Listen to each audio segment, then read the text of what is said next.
You're listening to a Destiny Park Media podcast.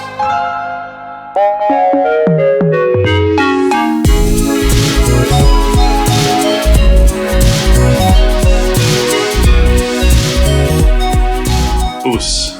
Oos. I just started recording. Oh, dude. Yep. Oos. Oos indeed. I love that. I like to use like a lot of. I'm a fan of just language, so I like to use like other countries' languages a lot when in my speech. I'll say "hola" a lot, or like, you know, "hasta" or whatever. Yeah. And "oos" though, "oos" is got to be the new thing in there. Oos is new for me. Yeah, it's new for me too, but I like the way it was used. Yeah. And we'll get into where and why it was used. And how. Yes, and how. And when. And when. So I've watched a lot of, I don't mean to brag, but I've watched a lot of anime. Yeah, I've never noticed the phrase oos before, but we heard it in a film. Yeah, a few times being used. I was like, yes, I mess with it. I like that entered the, it's a very yo. Yeah.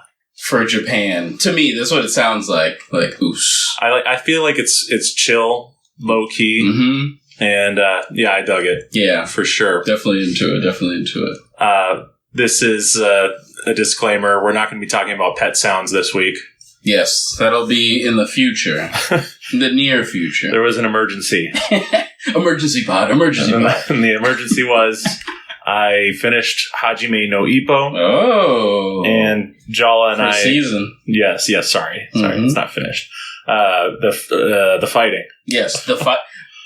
And we're talking to what's our thing again? The fandom. The fandom. Yeah. We're talking to the fandom about the fighting. Mm-hmm. Yes, there you go. And so that's 75 episodes. Yep. And it's a chunky one. It's a big first season.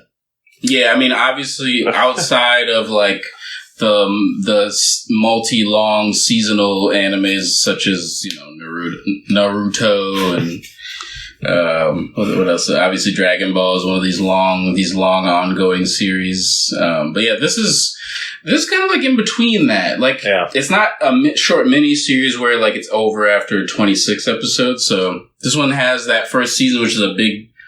You know, big 75, right? 75 episodes chunk. And then we got, there's a shorter, more reasonable, like season 2, which is like around 26. And then I think a season 3, which is somewhere around that 30 to 26 episode range. So I think some of the confusion stems with the fact that us Westerners talk about things in terms of seasons. Yes, that is the issue. And these are actually like fully distinct series. Yes.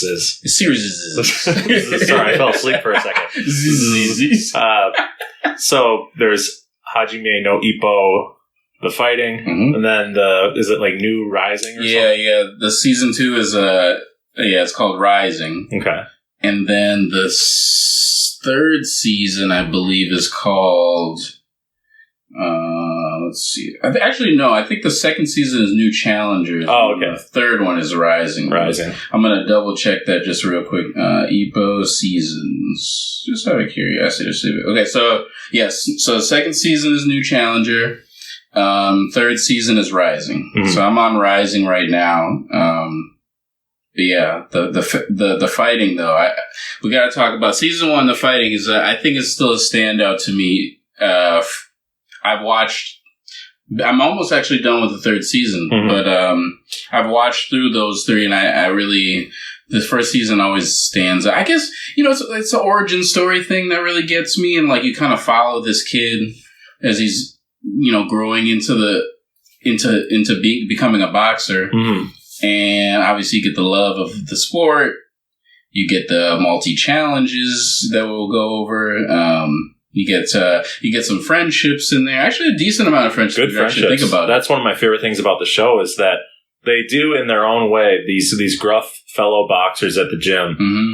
They do show that they love him. Yeah. Even though these are all like tough guys. Like as you've seen, like some of the backstories of some of our characters that we run into that are at the gym now. A lot of these guys are guys that, you know, had a rough streak in life, kind of like, you know, young punks, roaming the streets, causing trouble, beating up people and stuff. And they're really took that energy and channeled it into boxing, which I really like because I think a handful of boxers kind of have a similar background. I know Mike Tyson's a huge one where he had to take a lot of that frustration and trauma and energy from his childhood, and a coach saw him and kind of took him under his wing and kind of raised him in a way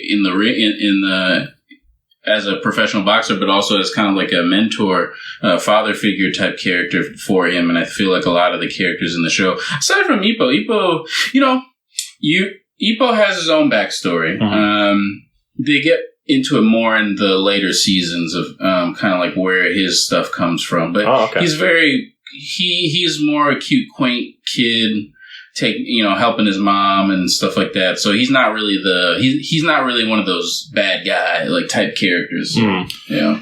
Well, I thought to switch things up, we could talk about the film that we watched first. Yes. Because that is easier for people to get into than me talking about the last 25 episodes of a 75 episode series. You know what's so funny? I actually was wanting to do movie first and Ippo in the back. Give me a second here. I want to open up this child drink. He's a man and he has a Capri-Sun, and I wasn't going to call attention to that. I'm making it known right now as I open up this wrappered straw. Which flavor is that? This is not a fun flavor. Well, I enjoy water. Yeah, it's the water flavor. It's a flavored, a water flavored Capri-Sun. So it's not like the sugar packed. Yeah, right. Joy. This is just Roaring Waters. Roaring Waters. So I was joking when I said water, but oh no, it's on there. Yeah, I got scared for a second when I looked and saw the word water. Yep, flavored water beverage. But it's strawberry kiwi. Mm-hmm, strawberry kiwi though, not plain water. Australia, mate. Oh, wait, no, New Zealand is kiwis, I think. Yes, New Zealand is kiwi. But same accent. Same accent, same... same accent. The Australians are going to kill you. Same accent, what? He's totally different, mate. Yeah, I can't do the damn... I'd have to channel like Bluey to really get into that zone, but I can't do the Australian accent. That's another thing for children that adults partake in. Yes. Indeed. And then we got some angry adults saying, it's not for children, this is a show for everyone. Families. Yeah. Yeah, similar to a Nickelodeon style cartoon, it caters to both people, I have a news alert for you, though. Okay, let's hear some news. They are selling Capri-Sun in giant bottles now. Or not bottles, but like liters or whatever. Yeah, I saw it actually. I didn't see the big joint, but I saw like a personal, 12 ounce, whatever, like Capri-Sun, like plastic juice, can or whatever you want to call it. It's not a can, but it's like a bottle, like a little hand bottle. Versus their pouches, they're famous for the pouches, but yeah. Don't mind me. I am Capri-Sun, but right now, but. It's just a little sip of something. It shouldn't negatively impact the pod, is what you're saying. Yeah, or look negatively on myself, you know what I mean? Being a grown man and all. Well, I think as long as you don't draw attention to it, it should be okay. Just laser focus. It's been the longest portion of the pod so far, even just longer than Ippo. Yeah, there you go. And I even gave you a news alert. So that's true. Let's get right into the Capri-Sun news. Right in. One of our Australian listeners, I say as if there isn't just one, is engaged. She's engaged to be wed. Yes. Nice. Congrats. Jenny. Congratulations, Jenny. Congrats to Jenny. Woo! Props for listening. Thank you for listening. Mm-hmm. And I like to think that we played a small part. And working on the nuptials. Yeah. Because she listened to us and she was like, man, I really got to say yes if he proposes. There's really bad guys out there. Yeah. I mean, I listened to a few. A few bad hombres. Yeah, every week. No, it's okay. Okay. We're good guys. We're nice guys. We're not those tough ruffians. But anyway, let's not go back to Ippo. It is hard for me to not go to Ippo. And really quick, I told you this the other day, but it is funny how the podcast energy changes once we're both talking about Ippo. Sure. That's a show that... Well, it's a new love, let's be honest. I'll tell you what I feel about it at the end of this episode. Sure. Absolutely. I don't have my final thoughts on the show, but I have my final thoughts on my first run-through of it. Yes. And But first, we must discuss... Let's get into music. Jazz. Yes, good. More jazz, more saxophone. Yes. No wrong notes. No wrong notes. A lot of heavy breathing. There's this one flute video of this guy playing Inspector Gadget. Oh, yeah? And it was a viral video back in the day. Sure. And for some reason, when I was a teenager, I got so mad that, like, you could hear him going between each, like, yes, run. And I don't know what I was thinking at the time. I think it was, like, misophonia stuff, where, like, you get angry at a noise that you know is not, like, the person's fault. I still fight that. Yeah. It still bothers me. Which is so stupid. Such a stupid, like, why is he breathing? He shouldn't be breathing. He should be playing. If I were in Whiplash, my character would be just like that other professor, but I'd be like, you're breathing a little too loud. A little too loud, guys. A little quieter. But less breath, please. I think being in choir maybe kind of tune that. Because a lot of times you're not supposed to, like, hear, like, when you're doing, like, singing in a choir in a group, you shouldn't hear the breath being taken, like, for each thing. It shouldn't be, like, people don't sing like that. You're not supposed to. Blowing is different than singing. And thank you. And blowing is different than singing. I'm, like, locked into, like, this this very orchestra, choir, like, snooty headspace where I'm like, breathing so loud. For each stanza. I'm glad you have that side too. Yeah. I get that way with certain noises, but I just have to stay calm and like remind myself that it's not the other person's fault that I noticed it. Yes. Blue Giant is a film that came out in 2023. And fairly new. The soundtrack is by Hiromi Yuhara. The studio that produced it is Nut. Yeah, I saw that.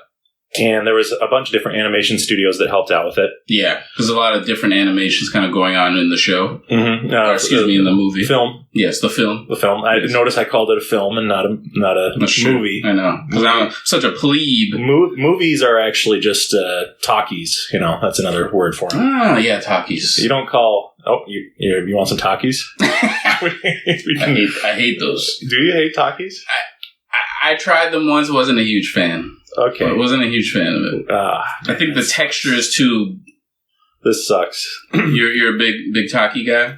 I wouldn't say I make it my whole personality. I'm not that You're guy. not a talkie man? There are talkie people out there. That they just are... Their stomach is just red 40. Red 40? It's just nothing but red 40. But Belly a red 40? I used to have it with my lunch every day, like at work. You know, I'd pack a cold cut Sammy or PB&J Sammy or salad sometimes even. Nice. But then little crunchies. Takis were a big staple. I feel it. I don't yuck the yum. Okay. I have my opinions, but I do notice that I feel fine and actually much better not having them very often. Like I have them like once or twice a year now. Oh, really? Yeah. They cut back. They make my tummy feel weird. Yeah. See, that's the thing. And I'm a man who says tummy, FYI. Like I have a habit of saying tummy. I jump back and forth between that term, actually. Okay. Stomach, tummy, yeah. Blue Giant. Belly. Blue Giant. That's what I call my stomach, actually. Blue Giant. It's a Blue Giant. Yeah. Which I got to see a doctor about that. Yeah. It's very hot. Very hot. It has 100% Rotten Tomatoes score. Really? Mm-hmm, but 14 reviewers. I see. Okay. But still, it is an accomplishment if like 14 people said thumbs up to something. That is a good point.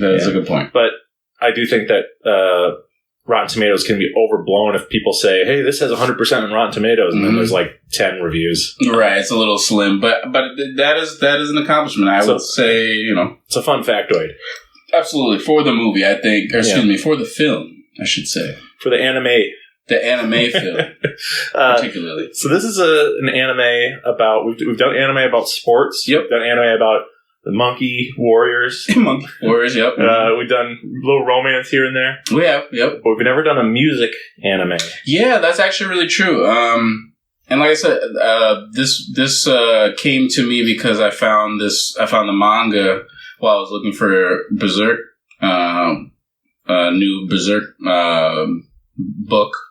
And I saw it there. I was just getting into just rented my saxophone and was getting into it and practicing by myself, and I saw the Blue Giant. I saw like this guy holding a saxophone. I was like, "Oh, that's dope!" I pulled it out, and he was playing the tenor sax, and I was like, "I got the tenor sax." Mm-hmm. And kind of just got locked in. I was like, "Oh, this is cool. This is kind of drawing me to it." So I got both books, and you had already started the lessons right around that time, right? Mm-hmm. So it was like a little happenstance. Yeah, it was a weird happenstance that it jumped out at me, and I was like, "All right, cool. I'm gonna get on my Berserk thing and try this Blue Giant thing." But never gotten around to reading Blue Giant. Mm-hmm. Berserk had consumed me. Sure, as it does. Found out that they had a movie made for this manga. Couldn't find it free for a really long time. I don't know why I was being a cheapskate, but I was just like, I don't feel like paying for it, but I would like to see it. And then all of a sudden, baboom, Netflix, Blue Giant, free. I said, let's do it. I'm debating whether to be an asshole. Go ahead. I don't know if it's free because you pay a subscription. You pay $400 a week for Netflix. So, you pay a premium with tariff up to the streaming tariffs. Well, I was wondering if I was going to make a podcast tariff joke tonight, but I too late. I wasn't going to anyway. So. You got me. I got you. Yep. So it's on Netflix. Yep. So if you are an unfortunate Netflix subscriber, like Jallah is, as they raise the prices. They raise the price and sometimes don't tell you. Yeah, it was like we just boosted it. They put it in tiny font in the latest promotional email. We are discontinuing our DEI policies. Also, by the way, price has gone up a little bit. They put that in like really tiny font. Yeah. Due to everyone will be more mad about the DEI thing than the price. That's true. They use the emotion. They steer your emotions here while they gouge you here. Yeah. But anyway, no, we love corporations. Don't all kidding. All kidding aside, and capitalism for sure. Gotta get the money. But anyway, Netflix is great.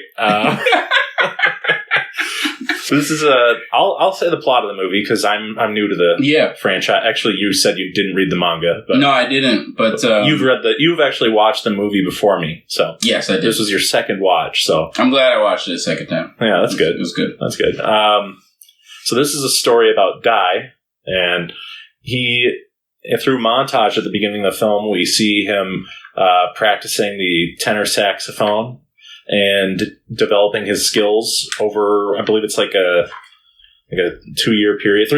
Yeah, a 3-year period. And this film kind of fast tracks to him going to college. Yeah. And finding a friend who is staying in Tokyo and basically twisting his arm to let him stay there in a kind of cute way. Yeah, and it's kind of vague if he's there for school or if he's just there, I'm going to Tokyo. So he's not there for school, it sounds like. Yeah, it just seemed like, even on the second watch, like he's like, I'm just going down to Tokyo. I guess you're right. Yeah, he's like, I'm just here to follow my dreams, be the best saxophone player ever. I assumed that he went to school for some reason. You would assume, yeah, because he's 18, you know what I'm saying? Like, but he just kind of, maybe if somebody read the manga, they would know with more detail what he's actually doing. Yeah. But as the film plays, it kind of makes it look like, okay, I've been playing long enough.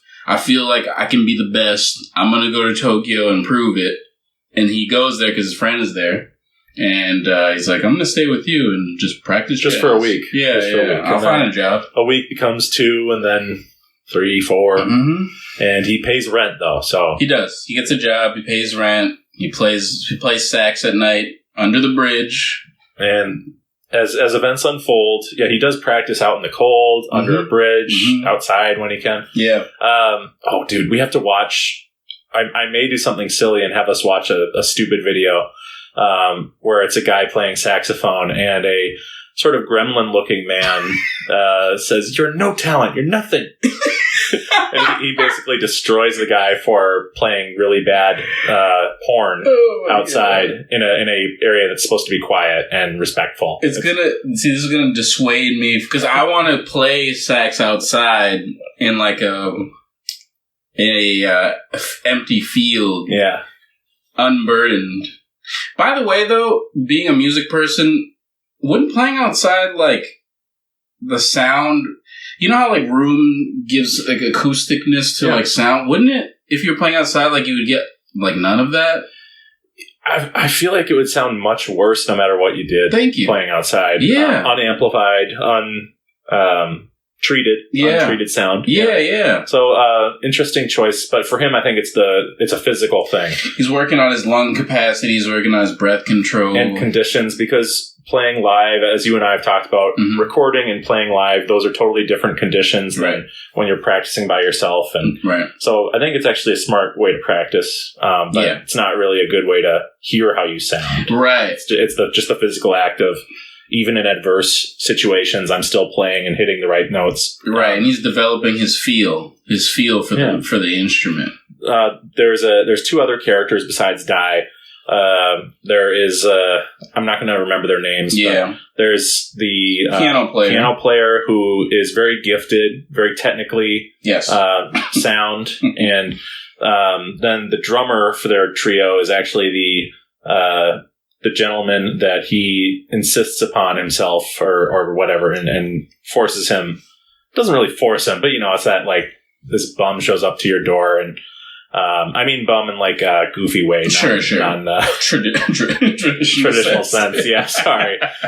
Sorry about that. But I don't really want to give away too much about the plot, except to say that like it does feel like a shonen for musicians. Yeah. Like he's like a shonen character like Luffy, where he's like, he has one goal. I'm gonna be the best saxophone player in the world. Yeah, I'm gonna find the one piece. Yeah. And he's just so singularly focused. But I want to talk qualitatively about the film. Sure. I was a fan of a lot of the traditional animation. I thought that the film looked great. Yeah, and it had really great direction, great. Backgrounds, like really awesome attention to detail in the city, and the environs. You know what I also liked as well? I also liked the voice acting. I know it was in Japanese, so it was subbed. But I actually really liked the performances of the everyone that spoke in the film. Yeah, it's very engaging. That's something about it. I don't know, the way that they all delivered their lines and stuff. You really were kind of locked in, and it was almost like you could understand what they were saying, like the way they were able to deliver it so well. I thought it was that's like one of the few times where I'm like enjoyable. I thought that they executed that really well. It all felt very authentic to me. Yeah. One of my big pet peeves, or I guess weaknesses, is that I have a hard time getting into like music films, particularly biopics. But this film had some key moments where it was like, oh, they really nailed what it's like to be in a band. Yeah. And when we were watching it, I did tell you like how authentic it felt. One of the guys in the trio, the drummer, is literally learning how to play drums. Yeah. And trying to keep up with these two jazz musicians who are much, much, much, much better than him. Yeah. And I was like, why would they not just like put up flyers and try to find a better drummer? And initially the piano player was trying to just look for a drummer and like, let's get a real drummer in. And, Dai is kind of like, hey, this guy's passionate about the music. Give him a shot. Yeah. And that's, for me, I still have confusion about that. If it seems like it would get in the way of Dai's goals. But anyway, I've been in bands where I am the least skilled musician, and I had just started learning electric guitar. I had been playing for like 9 months when I was in my first real band. Nice. And being around these other guys who were like going to school for music and really good. I immediately got better and better after each practice we did. And after each show, made me better and better. Like you learn a lot from your mistakes and from like being, feeling like you're in the deep end and kind of having to survive. Yeah. Show. Absolutely. And this film, they depicted that really well, not only in the, practices, but in the shows too. And there's some cringeworthy moments with the drummer and having to play shows with these guys, and they did not shy away from that. And it's that funny. Was the cool part. They didn't shy away from you. So as they're performing to, you know, in venues and stuff for people, especially in the early days of them performing, instead of kind of sugarcoating like the music that they were playing, they actually would show you how off the drummer was. Yeah. Not even show you, you would hear it. So like you would hear Dai going off on his sax, hear the piano kind of doing his thing, and you would hear on the other side, me and you were listening to it, like, oh, he's off. Or, well, he was off initially, and then he really got off. Yeah. What's funny is he starts off, like, doing very simple, like, Spartan drums, and it all is kind of working. It's very, very simple, but it's kind of working. Yeah, kind of. You and I literally both said around the same time, like, he's actually not sounding that bad. Yep. But someone in the audience goes, oh, he's really rough. He's not sounding good. And then right when we were about to like defend him, we were like, oh, well, yeah, he is getting really bad. Now he's really off. now he's falling apart. And there's a running gag about, and it's also like just ribbing, where the piano player counts how many mistakes the drummer made. Yeah, I like in that. the first like 3 songs. And then he had to give up. Yeah, the drummer's like, how many mistakes, like throughout the film, the drummer will ask the pianist, like, how many mistakes did I do this performance? He'll be like, 80. Yep. Oh. You did 80? And then he'll go and you did 30 big ones, twice as many small ones. Yeah. But, yeah, the film does a great job of helping you understand what each person's weakness is, except, well, not Dai. And I guess that's my big issue with the film is that Dai is he's kind of perfect. Little prodigy kid. Yeah, he's like presented as like flawless as a musician, and you know the funny thing about that is that as a person, like he's like just always, except for one key scene in the film, he always has like a good attitude. He's always doing the nice thing and being nice to the beginning musician, and like just never says never, and has no real like pathos or doubt about being a musician. Right. I don't know. That's why I mentioned Luffy, because it's like that type of protagonist where I like start to get kind of sugary. Yeah, exactly. Like there's not much depth there, and flat characters can be really good, but maybe in a 2-hour movie, I don't know. Maybe I just needed more from them. Yeah, I think I bet in the manga you see more of the layers, because there's some flashbacks in this film where they're showing finding the saxophone, playing really bad actually in front of like a teacher. Yeah. And so he gets his lumps early on, but the film is not really about him like on his come up. Yeah. The film is about I grinded for a bit. I got to a point where I got really comfortable with the sound that I make on this saxophone. And by the way, when I first heard him play, it's not like he sounds perfect to me. Like, it doesn't sound like a perfect saxophone player. He has this kind of very raw, not abrasive, but I guess that's probably the closest word you can get to. Kind of a raw, abrasive saxophone sound when he really attacks you with his saxophone. Yeah. It's a very in-your-face style of playing, which it wouldn't categorize as like being perfect. It's more feel and less like elegance. It's not very elegant. It's more in your face. So I think that stood out to a lot of the characters in the film. When they heard him play for the first time, they were like, wow, that was like a lot. Like I felt what he was doing, and nobody would, I don't know if you noticed it, but nobody said, very few people would say that he was good. They would say he was intriguing. He's interesting. He sounds interesting. It sounds intriguing. Oh, he's playing with feeling. It's all this like other stuff around it that made him interesting. It'd be like an indie, it'd be like an unorthodox rapper or something where like you could be like, yeah, his style is different. Like he's really different, but they would say it in a positive tone, like he's really different. Like, well, I guess like I hear what you're saying about the sound design in terms of how raw he sounded. Yeah. But I think rather than perfect, what I mean is everyone seems to think he's very special, right, and gifted, right, and like I don't know, I was a little bit not sure about how I felt about how people talked about him. Yeah. And there wasn't enough knock, or like he didn't get a lot of pushback. Yeah, and that's the best stuff, not only in anime but in music movies. It's true too.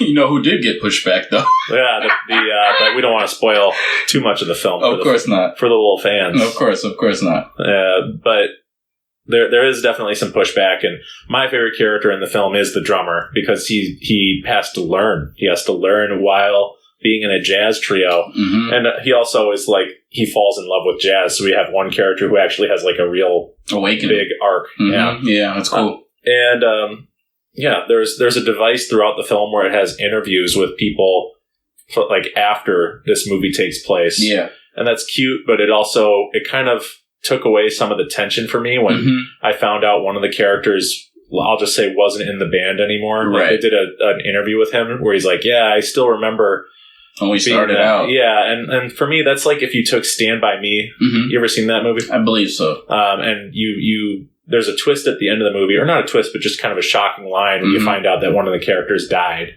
Oh, right. And it would be like if you found out one of the characters died in the middle of that movie, and then they never really bring it up again until the movie brings it up again at the end. Right. I don't know. They kind of show their cards is basically what happens. That's what I'm saying. Yeah. But no, I mean, so there's a lot to like about the movie. I got to bring it up. Yeah. In a film about organic musical expression like jazz. Yep. Having the CGI animation for the music performances. Yeah. It's something I brought up to you earlier before I showed it. I was like, I like what they did, but there's some weird animation, like when they're playing music. and we had a talk actually after watching the film, saying like, well, I guess it's kind of hard to display music playing. There's a whole series on YouTube, not just by one person, but like all sorts of people. Sure. About, like, name the instrument, blank is never animated correctly. Yes. It's really hard to animate playing an instrument correctly. My opinion is, don't even try. Like, just do the broad strokes. Like, if the fingers are moving up on the guitar, like because the notes are getting higher, get that right. Got it. You don't have to be scientifically accurate with a diagram and like body movements and like he's feeling it, so you can like see his body kind of like moving around. Yeah, I mean, most people won't like care if it's off a little bit. Yeah, that's true, especially people that aren't like musicians. Yeah, and I'm a musician and I don't like hyper focus on that stuff. But I think for animators, it's just like really, really difficult, even if you do that.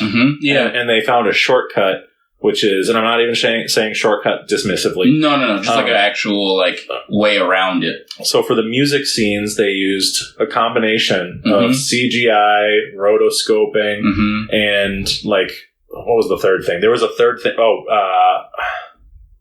Compositing, I think. Yeah, there compositing over people. Yeah, there was something in the credits about all three of those things. Yep. Because I was like, I couldn't tell what style of animation they were using. I brought up to you rotoscoping, which is where you trace over like the real film. That's what they did back in the day. The Disney movies. Oh, sure. If there was a dancing scene, they would have a real actor do the dance and then trace over the film reel and do the character. That's how, like, there's a scene in, I think it's Robin Hood, where the furry female fox does a dance. I see. That was rotoscoped. Nice.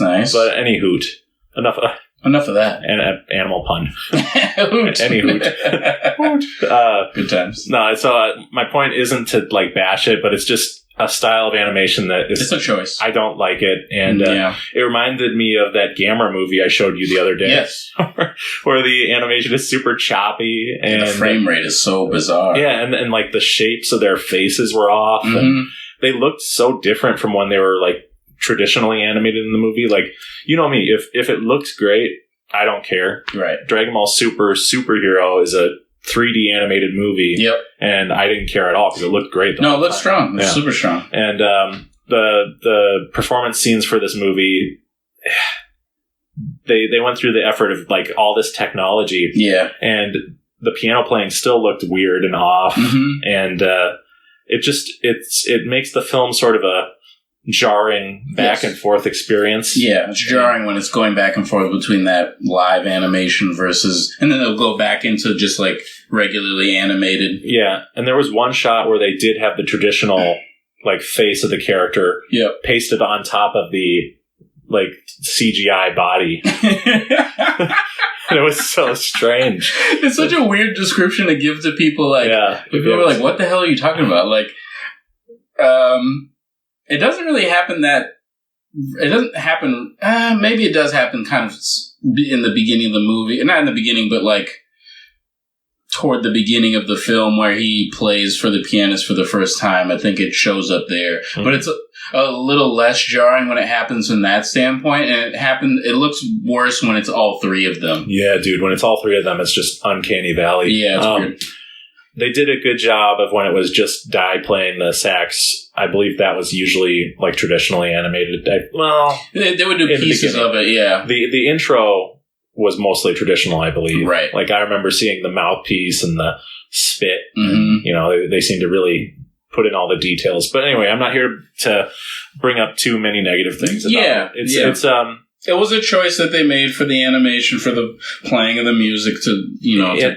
And I respect the choice, and I disagree with it, but I also respect the decision and understand it. Mm-hmm, and I think that's a big part of criticism is like seeing where they're coming from and like understanding why they made the choice, and still having the opinion that you do, and still saying it respectfully. Right, absolutely. You morons. you freaks, why'd you do that? Listen, we could have waited another 5 years for the movie to animate every fret movement correctly. On the, actually, none of them have a fret. There's no fret. Oh, actually, there's a band that the pianist plays for initially. And that's right. Yeah, there's some jazz guitar in there. There was no overlay on that. That was a regular animated part for the guitarist. I think that was 3D. Really? Yeah, but they didn't overlay the person's head on top of the. That's what you're talking about. Okay, because I remember like the back of him like being regular when he's like playing a little bit. Yeah, the back was regular. I remember. No, it was. They tried to sneak it in so you wouldn't notice.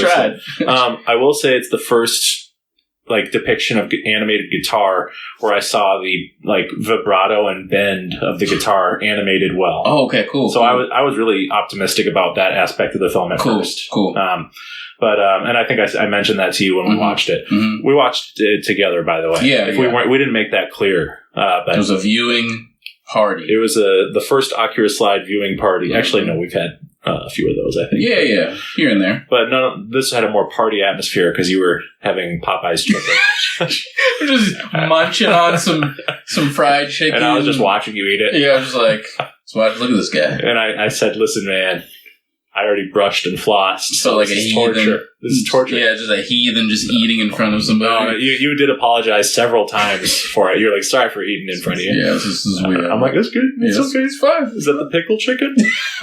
Making conversation about the new promotional BS. Yeah. There you go. The new promotional pickle chicken. Yeah. So what would you like rate the movie? What did you think of it in terms of like a qualitative thing? So the thing that stands out to me in this movie, the thing that's always been the best part about this movie, is the music.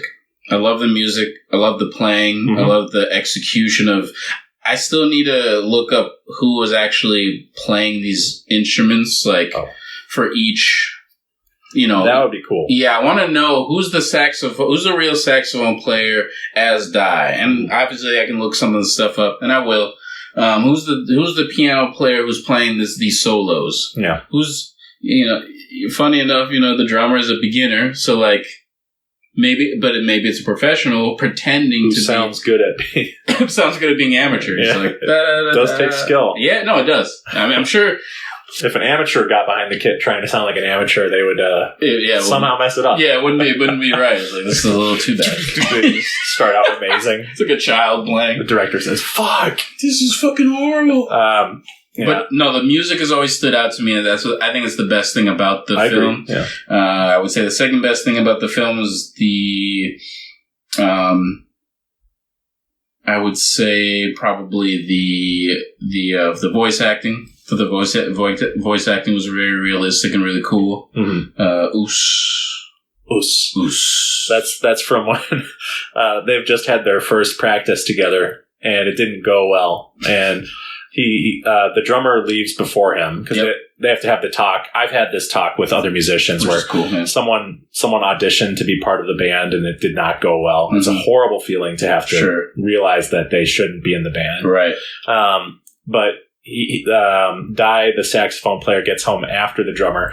He gets home and there's this blanket mass on the floor, and you hear,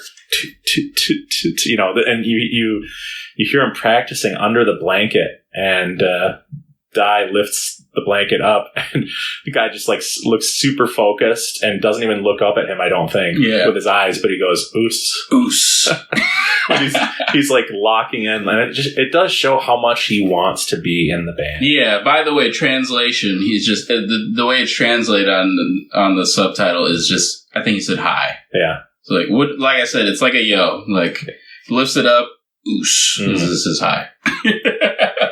In the show Don't Toy With Me, Nagatoro, there's I think they say sup for oos. I think they say oos in that show. Oh yeah. Yeah, the younger they're kind of what's that term? There's a term for slightly troublemaker girls in anime. Oh really? Yeah. There's a term for it. There's a term for it.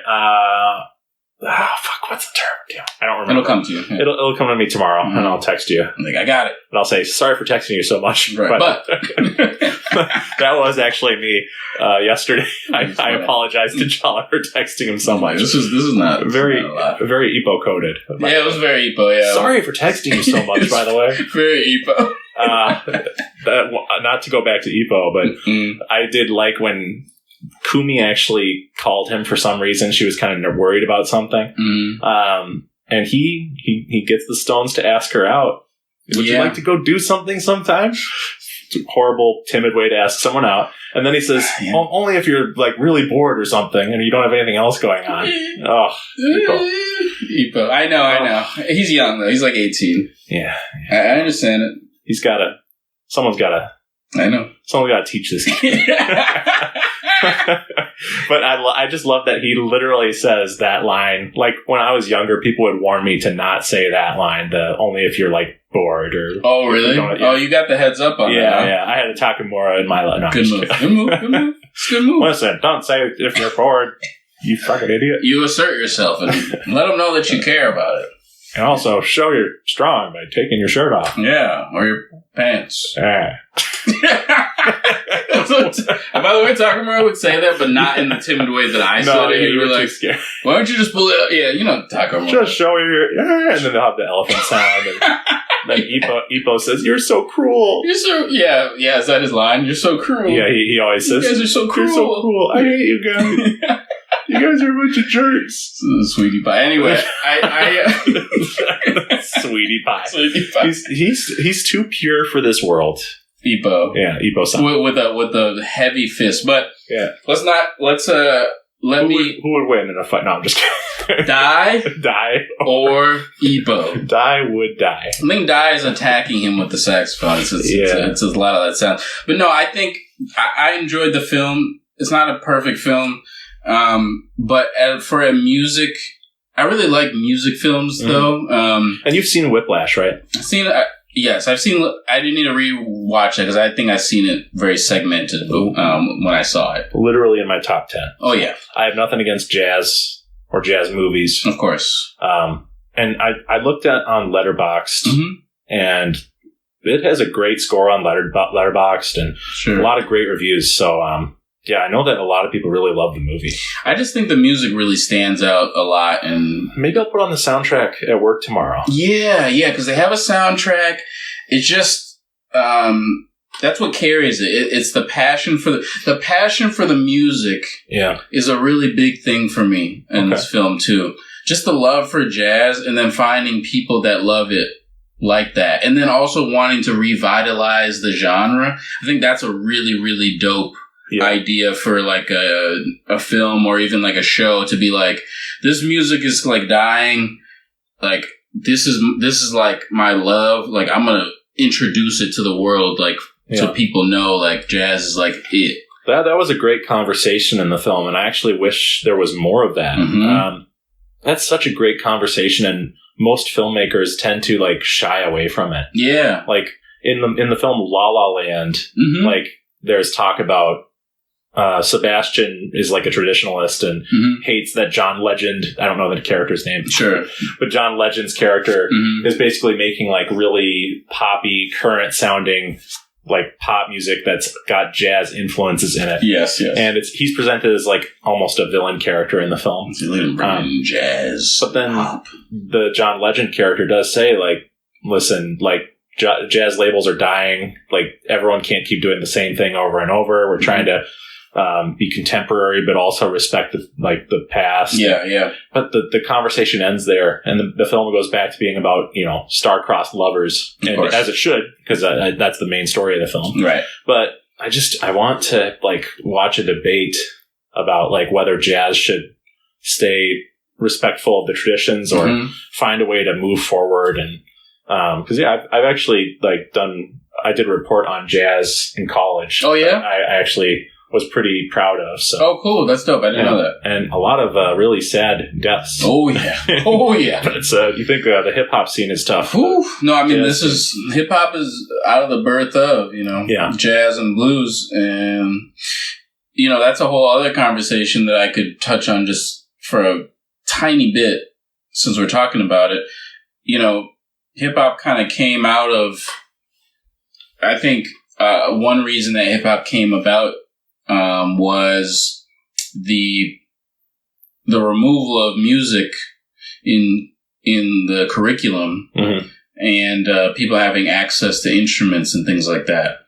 That because I think that hurt a lot of the people coming up because jazz is really an outlet and people had access to those instruments, and I think they had a lot more emphasis in it in school, like music playing. And I remember that there was a time where music started to get removed out of like lower income schools, cutting costs and stuff like that.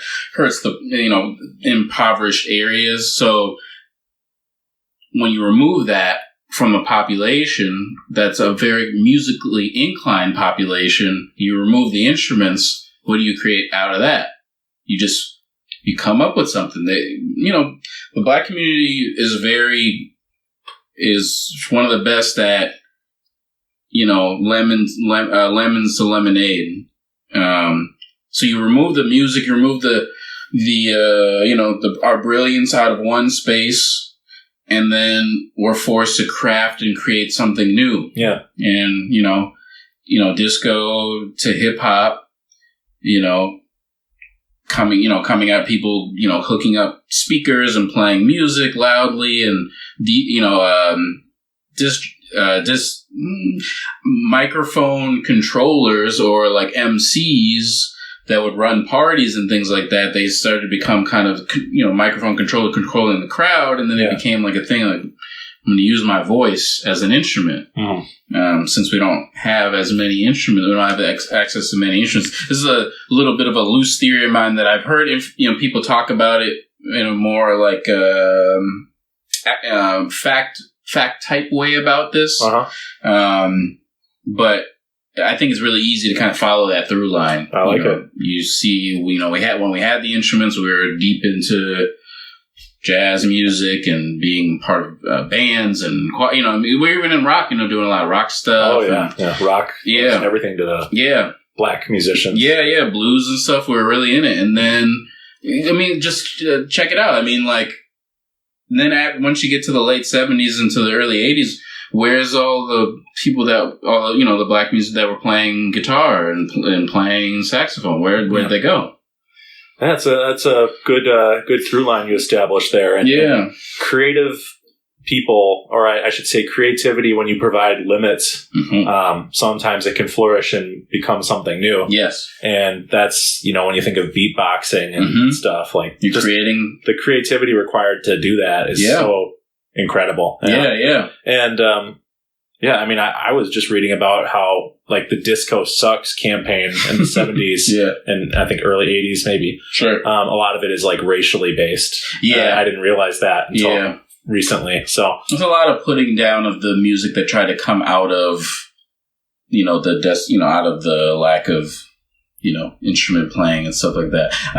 And from like a conspiratorial standpoint, I feel like it was a way to remove power out of Black people's the Black community's hands when you remove their music out of their hands. Like, we'll just take the instruments out of the schools, or we'll just cut the music programs and see what happens then. And then all of a sudden we get something brand new, and it's a dominant force, and people found a way to create music without needing instruments. It's a good example of how you can't ever crush like a spirit of a collective population. Nope. Or at least this collective population. Yeah. Life finds a way. Creativity finds a way. Mm-hmm. I mean, even like the earliest known recordings of music where it's just like drums and chanting. Yeah. I heard that in music class and music history class, and like it's good. It's really not something I choose to listen to every day or something. Of course. But it's like, they took what they could and created a beat, and there's like repeating motifs. Excuse me. Yeah, motifs. Yeah. But to his credit, our mutual friend Prince, when he found out that like schools had their music programs being cut, that's what I'm saying. He would spend all sorts of money and get instruments from local music stores and say, send this to Chanhassen or send this to Minnetonka, and just don't say who it's from. Just say that you're donating it. And so there's all sorts of people out there that can do good if they are if they're wise. Yeah. And I know it's a tough thing to think about. Like, it's interesting, right? Music programs going away.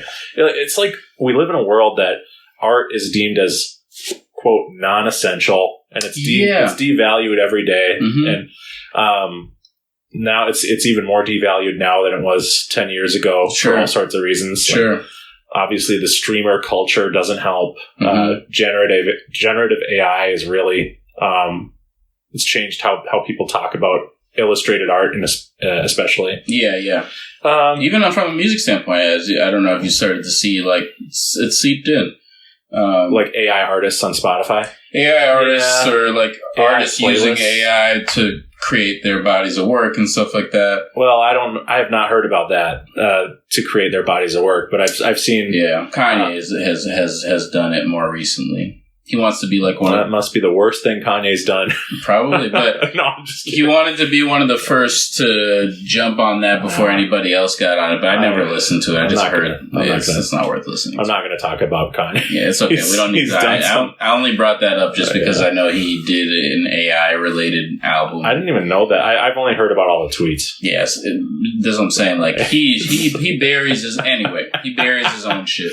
Yeah. So, but graduation, man. I know. That's what people always say when they talk about Kanye. Is they're like, late registration, man. You can't. I mean, late registration is my favorite. I never. Anyway, the man's got a probably the best 5 album run in hip hop. Yeah. But after a lot of that stuff, it's downhill. I actually loved 808s and Heartbreaks when it came out, but that was a divisive one for sure. Yeah, that was a... no, you're right. I loved everything that came out for a while there. 5 albums. Yeah. 5 albums straight. 5 is probably the right number there. For Blue Giant, I would give it, if we were to do the flop or flip. Now you got me saying flip or flop. Flip or flop. Flop or flip. That's how you always say it. Yep. I would give it a soft flip, but if we were to do a real rating, I was nervous about this because I it sounded like you really may have meant a lot to you. So no, I just like jazz. I would give it like a 3. I would say that it was like solid, like 3 out of 5. Kept me entertained. Yes, 3 out of 5, not 3 out of 10. Gosh, that would be so sad. I would say it sucked. That's it. Can you imagine if I've had this like normal conversation with you this whole time and I go, yeah, so it was terrible. The film was pretty trash.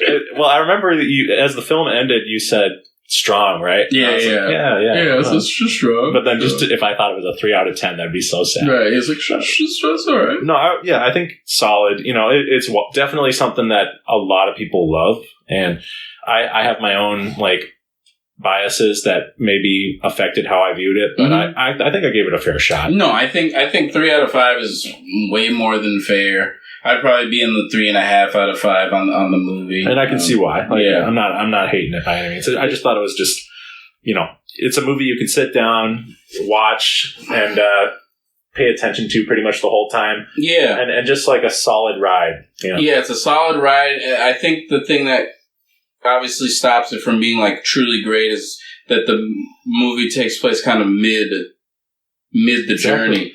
We were 30 minutes in, and I go to you, this kind of feels like, and I wasn't even complaining, I was open-minded, but I said, this feels like a montage. It doesn't feel like a movie yet. Yeah. And there's even like a climactic moment where a decision is made about everyone's future. Yeah. It literally happens in like 10 seconds, where like one character announces, hey, you're going to do this, aren't you? And then the other character goes, yes. And then we have to just live with that reality. And there's an abrupt way to do that that would be artful. And for me, it just wasn't. Yeah. If I were in control of the IP, I would actually make it more of a series versus a movie.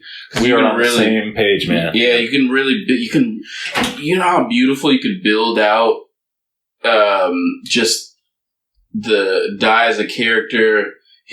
You could have episodes of him just like listening to like jazz records and like falling in love with stuff, and you could also hear the music while he's hearing the music and almost fall in love with it. It could really capture you.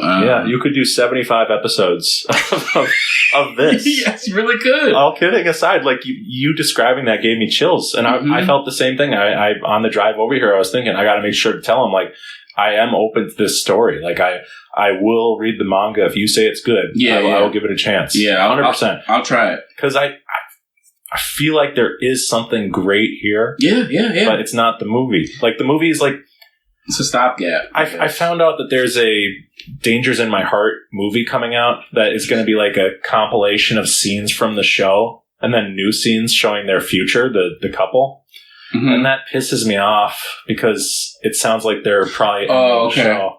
Oh, I see. So it's stuff that sometimes anime does this, like the all-encompassing organization known as anime. Sometimes anime does this, where like the series Odd Taxi, they put out a quote new movie with like the resolution of this cliffhanger in the series finale. Okay, the movie was like 90% a clip show. Oh, I don't like that. They do movies that are clip shows. Yeah, I don't like that. And this Dangers in My Heart thing is going to be literally a clip show and then like some stuff from their future. I don't know why you would do that. No, I don't like that because it's a waste of time. Like, and it's not even a good way, like, as a newcomer to come in and, like, have it clipped up like that. It's not like you're getting any of the juices of the show. Like, it's not good for the hardcore fans, and it's not good for newbies. Casual, no. But so... you don't have to rate the film if you don't want to, but it sounds like we're on similar wavelengths. Yeah, I'm a 3.5. Oh yeah, you said that already. Or a 7 out of 10. Sorry, I was on the scale, on the scales, on the Akira scale. Yeah, and I would actually just give it a solid flip. Okay. Yeah, it's a solid flip. All right. I think being a fan of the music for me makes it a solid flip. Like them playing, I just love like Dai's execution of the music, and I was grooving to it as I was watching the film and stuff. I was like, this is a vibe. The best animation music wise was Dai's sax playing, and there were certain, I guess you would call it storyboard choices where like he would become all blue or glowing, or like you would go into his like eyeball for a second. Okay, like, I got to give props to some of the animation choices that they did in the film. Yeah. You could watch this movie probably high too. Like it's really kind of psychedelic.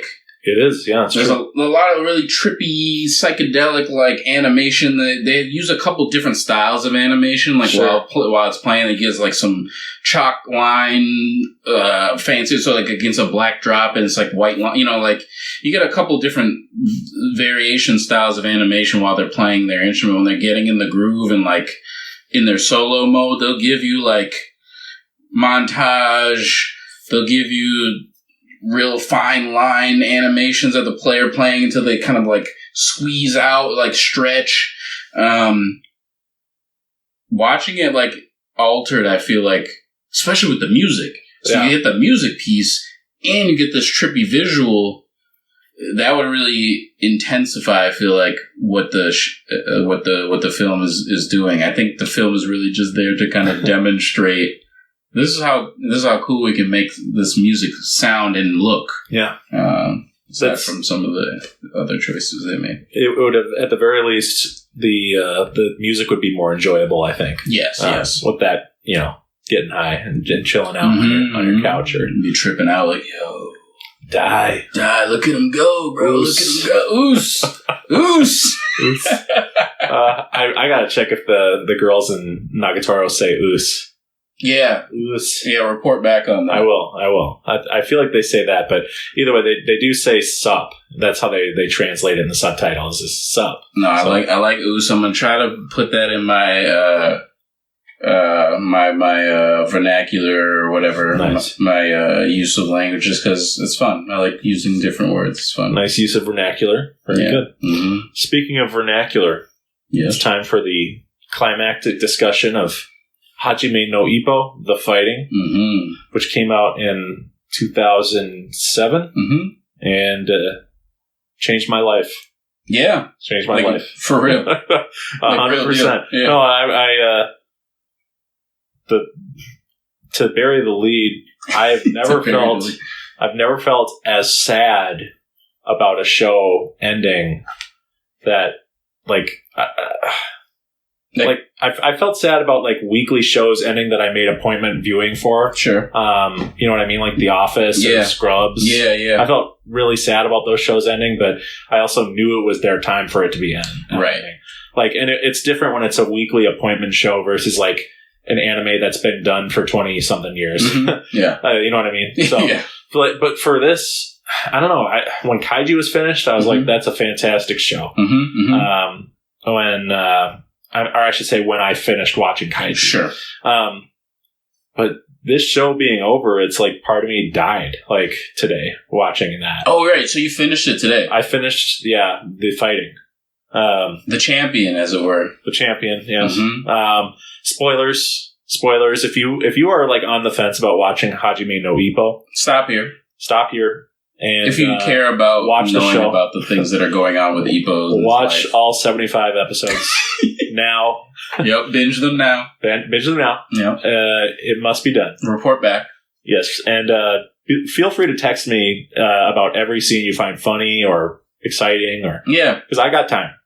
Messages. I'm not watching it anymore, so I got plenty of time. That's a good point. So you don't feel. So let's talk about season 1. Let's talk about The Fighting. Well, I want to finish my sappy. Oh, go. Apologies. So I've been it's okay, but strike one. He's stressed out. Gut punch. He's stressed out. Kidney punch. Kidney punch. There you go. So I've been, as we've talked about, I've been getting into running. Yes. And I just.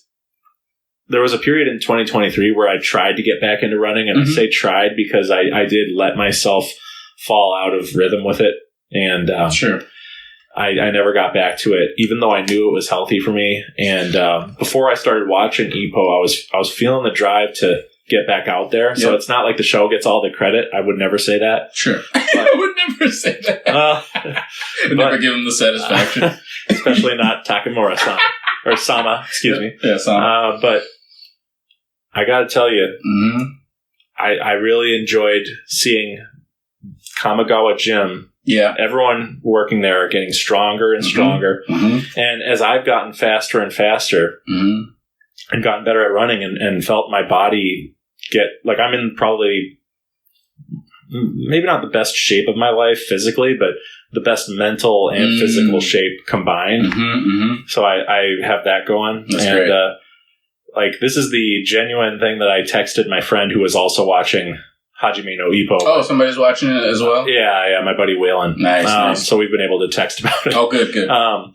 But I honestly felt like I was training with those guys. Yeah, yeah. Sincerely. Especially you doing road work. It feels like you're in it. And literally today I was trying to get my fastest mile time ever. Sure. I'm doing every other day. I'm doing like the longest I can go. So for right now, that's 2 miles. Nice.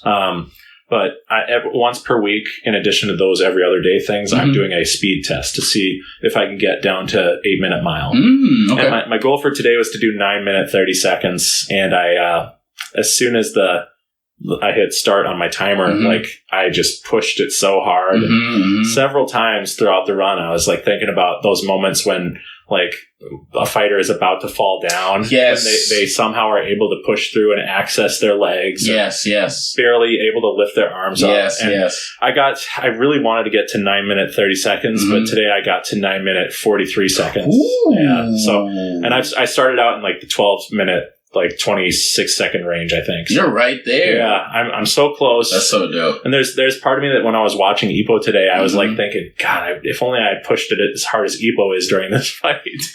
But this is an anime character. That's true, and he'd be on the brink of defeat, punch drunk. Punch. He'll be on the brink of just it ending. It being over in. Access. You access that part. By the way, that part of ourselves that pushes beyond. Yeah. So hard, man, sometimes to access that piece, man. I know I didn't today. It's there. Like, when you're doing it, and it's tough to access it. I've done it before. Like, I think when I was like halfway through the show, I did it during a run. Yeah. And that was like literally my second best after today. Nice. So there is a way to do it in real life where you like think that you don't have any more reserves, and then you just go, fuck it, I'm fast as fuck, boy. And just bam. But it's very short burst, and of course you pay for it later throughout the day. Definitely that. Especially at 35 and 36 respectively. Yeah.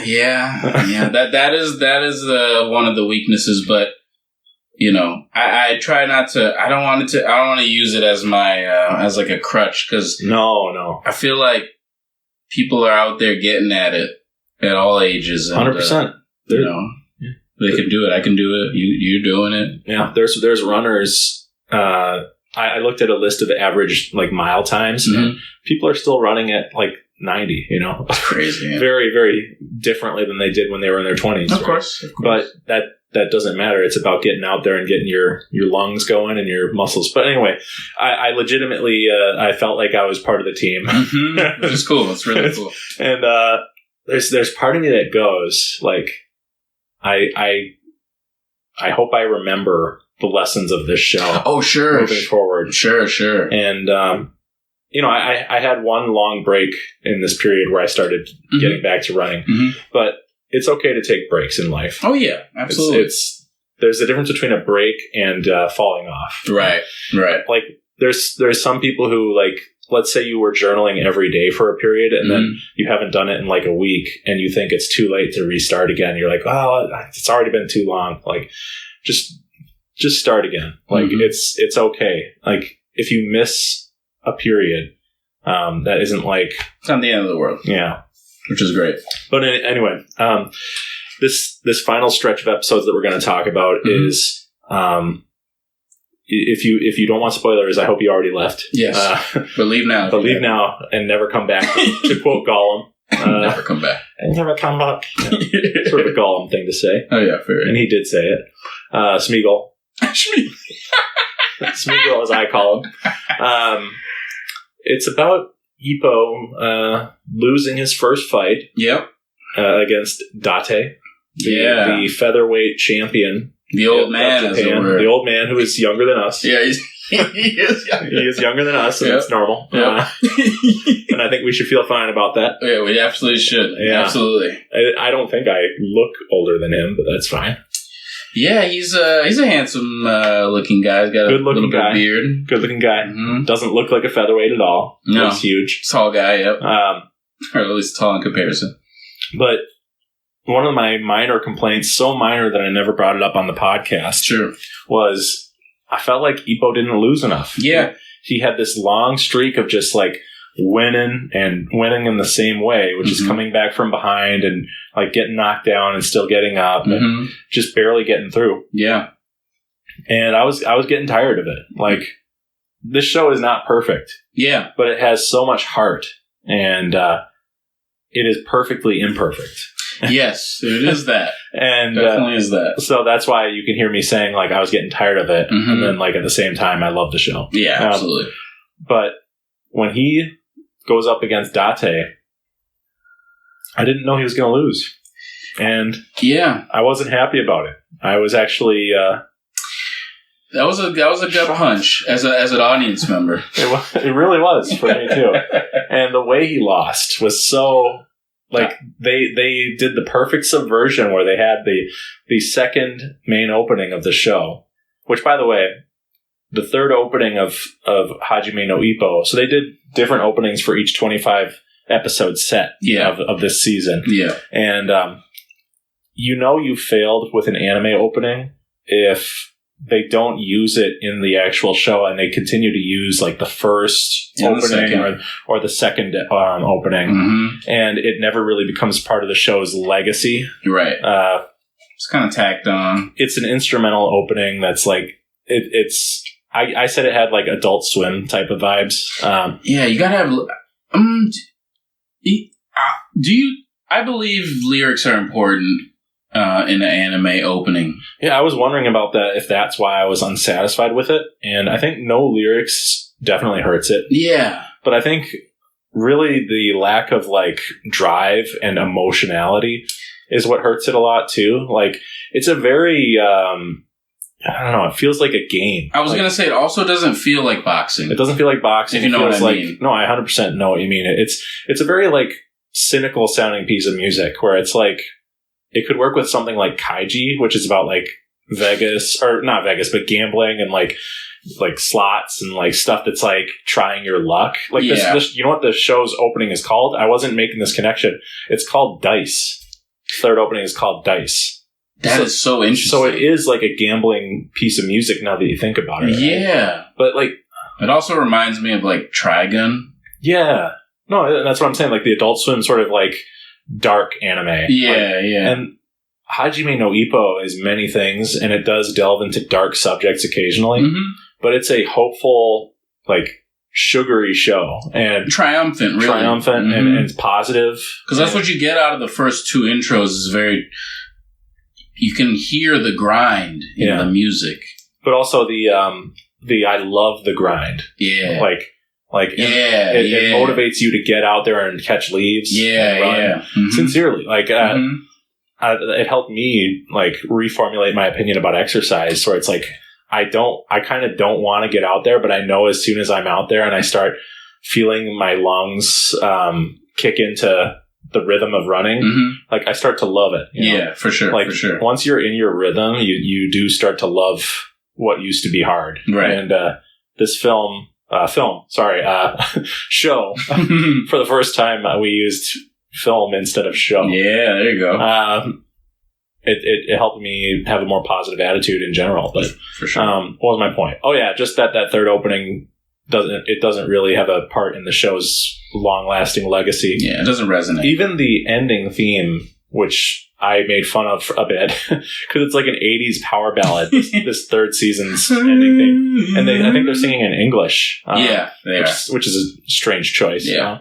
But they use that to good effect in the last few episodes. That's true. They do use that. Yeah, it's like a little sappy, like winning thing. Yeah. But it's like a 80s metal power ballad where you could have a cute girl dancing on a car in the video. Cute woman, excuse me. Yes, indeed. So Ippo suffers his first loss against this guy who he's been kind of chasing the whole batch of episodes leading up to it, like 10, 20 episodes. Yeah, Date is like one of those characters that, because Ippo's a young fighter, so there's people that have been in the game much longer than him. Oh, yeah. Experienced a lot more, bigger records and things like that, have a lot more experience, and Ippo's we're watching Ippo as he grinds upward. Yeah. And as you're grinding upward, you're going to get up to the upper echelon of fighters, and Ippo's record puts him amongst them, even being as young as he is and having the experience that he does. That power punch has taken him very far. Not the power punch, but just him having so much power behind his punches. Yeah. Takes him to higher heights. So the Date fight was interesting to watch him lose to the. It was the move though that was executed in order for him to lose was that was a trick out of the bag. Yeah. That he had to pull out. The heartbreaker punch or corkscrew. Yeah, so I think I think some of this stuff is real as far as like a physical body standpoint. Sure. They talk about a few things about the physical body and punches and what it does to your body as you get hit with them. This one was talking about how like your heart stops or something. If you punch someone right in the chest at a certain spot, and twist your hand just right. I've heard talk that some of George's choices are completely fiction. Sure. And it wouldn't work. Sure, I could see that. But that one checks out to me. And, so I'm an expert. So, I know a lot about the human body, of course. I mean, whether fiction or not, the way they explain it makes sense. Sure, that checks out. Yeah, that checks out completely. Talking more. Yep, makes sense to me. It stops. Oh wow! It's Aoki and Kimura. I gotta avoid that. No, he gets hit with it like right toward the end of the. Well, yeah. No, it's he's been avoiding it and countering it the whole time, but he's at the end of his rope and he's been knocked down a few times and. I think he was trying for like a last hit on Date to like really get him down, and then that was Date's chance to catch him with it. Yeah. So to the show's credit, they did establish early on that this was like the widest gap of experience that he's ever had. Like when they had a friendly spar. Mm-hmm. Date just manhandled Ippo. Yeah, it really puts in perspective where Ippo actually stands from an experience level. Yeah, it was tough to see, like, because we had just seen Ippo win the Rookie of the Year. That was very triumphant. It was, and it felt like he was unstoppable. And I like that they bring you on that ride, because, like, you kind of ride the high with him and the rest of his, like, his gym. Yeah. Ippo's like the new prodigy kid, like out there. That's shots to Miata, by the way. Oh yeah, we gotta talk about that. Yeah. The original prodigy child. The golden boy. Yeah, as it were. Oh yeah, that's. You'll never know why we're laughing. Yeah, that's a double. That's a double entendre. So Triple, one of the funniest running gags in the show, which it's not intentional, I don't think. No, it's not. Is that it seemed like it anyway? This caught me so off guard. So after Ippo lost to Date, the show does a great job of showing how much pain he feels about losing. Yeah. And props to the English dub voice actor for Ippo, because there's a scene where he's rewatching the fight, and a lot of his loss comes down to him not like believing in himself enough and realizing that his punches were hurting Date. Like Date got in his head. Date got deep in Ippo's head and said, "Your punches are soft." And he was already planting those seeds. Really smart. Really, there's something about Date I don't like, and there's something about him I do like. He's a really interesting character. Yeah, he's an older guy, and he plays that way. Yeah. Versus like this young, doe-eyed kid that has a lot of power. He's like, this kid hasn't experienced enough. He can't be in the ring with me in that way. Like, totally. I have there's a lot more hiding behind my punches. I think he talks about it in the episode, if I'm not mistaken. Yeah. He's saying like, Ippo, your punches are strong, but like you don't have any like, there's no stakes behind your fists. Like when you're punching me, like I don't feel like the struggle. Like I don't feel like there's this like deep thing inside of you that like is going to shake me. Yeah, I have those punches. Yeah, there was a talk about like what makes a champion different from the challenger, right? And how the champion feels the expectation of the challenger every time they fight, and it makes him like stronger. Yeah. kind of an interesting through line that carries on through the last episode is like Ippo realizing what it takes to be strong or what it means to be strong. Right, which is a tie back to the original, first episode of the show. But he's watching the tape of the fight and realizing, oh, he was hurting too. And, and he's starting to feel real regret because he saw that he could have won. And even Kamigawa was saying that he could have won. Yeah. And people in the stands noticed too. Yeah. But the way he says, damn it, it's like so shocking because this is a character I'm pretty sure he's never sworn before in the show. Yeah. And he I don't think he usually shows like regret or pain, or he like when bad things happen to Ippo, he just kind of moves on from them. Yeah. But here he's just like so beating himself up and it's so painful to listen to. And first loss, right? I believe it's his first loss. This is another big thing about that. Yeah. Kind of hitting him. And Takamura is the last person he can talk to about it because he's never lost. Frustratingly. Mr. Takamura. And then he makes fun of Kimura and Aoki because they've lost.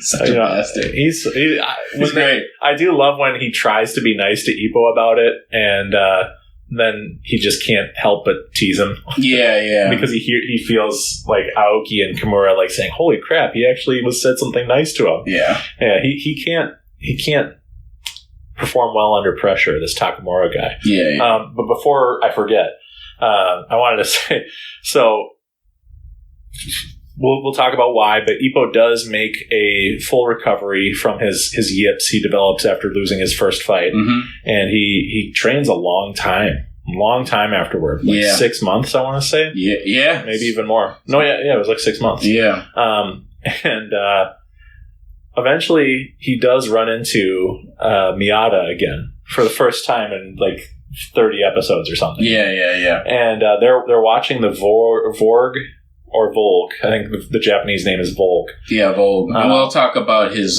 thing because that was a big thing I wanted to talk about with you. They're watching Volg and Sendo fight, and like you see that. How do I phrase this? We've all moved on from Miyata. And yes, me and you and maybe every watcher of the show.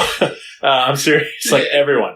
And the show itself has moved on from Miyata. Like he had a 2-episode arc, but nobody really talks or thinks about Miyata anymore. Remember how I was talking to you about like when you used to bring up Miyata in the intro? I'd be like, yeah but Miyata.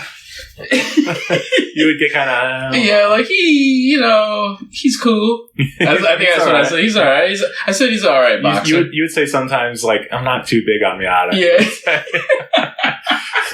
Well, imagine my surprise when Ippo fanboys over Miyata and it's like, you're doing really great. You've got 10 wins and 1 tie, and you're amazing. And then he's like, after he sees Sendo beat Volg, he says, how am I ever going to catch up to these guys? And the screen shows Sendo. And then it shows Miyata. And I'm like, you think that you need to catch up to Miyata, a guy who literally fled the country because he saw that you had destroyed him and literally told you to your face. Yeah, there's a weird. It's like he's not living in the reality of the show. And so I think the issue, there's not an issue, but Miyata's whole thing is that he's taken an unconventional he's taken an unconventional career route in the show. And from our perspective watching the show in Ippo's lane, Ippo's in a very traditional, I'm going to be the next boxer kid. And that's very easy to understand, like, his path to greatness. Yeah. Miyata's was this kid prodigy who was coming up and everybody looked up to him as like, oh, he's the next up. And when he was proven not to be the next up, he had to then pivot and fight outside of his, general, his circle that he was in. Yeah. Because, Ippo kind of took that. He kind of took that space and it became Ippo's, rise to fame. Miyata had to come outside and really find himself as a boxer, not being like the it kid anymore. So we watch Miyata struggle as he's trying to find his bearings, and he eventually finds it and becomes like in the first season has he won anything at all in this first season? In terms of like a title? Yeah, does he have he has no title in the first season. So Miyata will continue to he'll have more spotlight, and you'll see him grow a little bit more. Because I guess they didn't have enough time to really fill out Miyata's whole thing. But you'll see it later on if you continue to watch some of this stuff. He'll actually gain some prominence. But the way that the first season plays him out is that he's still struggling to become like whatever boxer he thinks he is or was or whatever the case. And Big Bones. Yeah, Big Bones. Yeah, Big Bones. Still shocks me that I was so shocked when they said that. What? He's like the thinnest looking character in the show. Thank you. He's like one of these guys where he probably should fight up in a higher weight class, but as soon as he goes up the weight class, his punches are going to not be effective. Not a super strong puncher, no. Yeah, because he already is not a strong puncher in the lower weight class. You move up and you're going to get destroyed. He did a good fight against Mashiba, though. He did. That was a great fight. Yeah. That was a great fight. And he humbled him, even though he lost. He did humble Mashiba. But then Mashiba still did a lot of cheating. Yeah, a lot of cheating. Or, dirty fighting. It's technically not cheating. Right. But the way I see it is, so Ippo may technically be bigger than Miyata and maybe even more talented, or he definitely put in the work to become better than him. Definitely. But the way I made sense of it is that it's like the band Metallica. They grew up listening to all sorts of different thrash metal and like smaller bands that were part of the new wave of heavy metal from like Britain and stuff. Okay. And if they ran into one of those bands and they were playing a festival together, I'm sure they would feel starstruck to meet them. Yeah, these bands that are way smaller than them and potentially maybe James is a better guitar player than one of them now or something. Sure. But to them, they're still those kids. You know? And Miyata is the first person who was around Ippo's age that he saw that was really great at boxing and a prodigy. Yeah. So I think he'll always look at Miyata with hard eyes. And truthfully. Yeah, in the show, I did send you the most recent chapter of the show because, yes, it's still ongoing, or the story. Yeah, the manga. They have Ippo looking at Miyata and looking at his silhouette. He's standing and talking to Ippo about something. And he says, his silhouette is so cool. And he literally makes a pretty sus face. Yeah, he's like, it's so cool. And he's like dreamy about him. Yeah. And I think George knows that, like, we all think that Ippo he's got a crush on Miyata. Yeah. It's just like a thing where it's like idealizes the image of Miyata. He's definitely in love with the idea of Miyata. Yeah, like, I see this happen, like, with people and musicians. As it were. I even have like I understand I understand where it comes from, but I guess it's weird because you're in the same career as the person, right? Versus like a fan of a musician. I'm not a musician, so like I'm looking at the artist as like a larger than life figure. I think people are just confused that he doesn't see him as a colleague now. Like Miyata sees him as a colleague. Yeah. Ippo, he just looks up to the guy still. This guy's so great. And loves him. Yeah, and I love when the show has Miyata, like, uncomfortable with it. Like, yeah, it's really like funny. when Miyata's, like, walking super fast to get away from Ippo after he, like, said all that stuff about, oh, I've been following your career like crazy. It's like the victory sign. And he's like, Miyata's face, I'll send you a picture of it. He just looks so uncomfortable. It's so like funny. It's like a crazed fan is stalking him. Yes. Hey, wait up, Miyata! Why are you going so fast? Volg is in between Ippo's loss, I believe, or no, right before Ippo's loss. Yeah, he does fight a Russian character named Volg, who he's named the White Fang. White Fang, yep. And Russian kid. He's a Russian young man. Yeah. And when I first saw this guy, I said, "This guy seems dangerous," because the show portrays him as like an unstoppable force of nature. Yeah. And obviously in boxing lore, at least from American standpoint, we watched Rocky, and I'm assuming I've seen it. Yeah, I've seen all. Yeah, the first 4. Mm-hmm. Yeah, you got Rocky 4 where he goes up against a Russian, so it kind of has that energy a little bit. Obviously, not a lot of that, but there's always like, there's a really good Russian boxer you have to get through, and this is the guy that Ippo has to, I guess, leap over, as it were, just in his boxing career. I can't remember where Volk comes in, like who who he's after, or before, or whatever. I think he's after the Speed Star.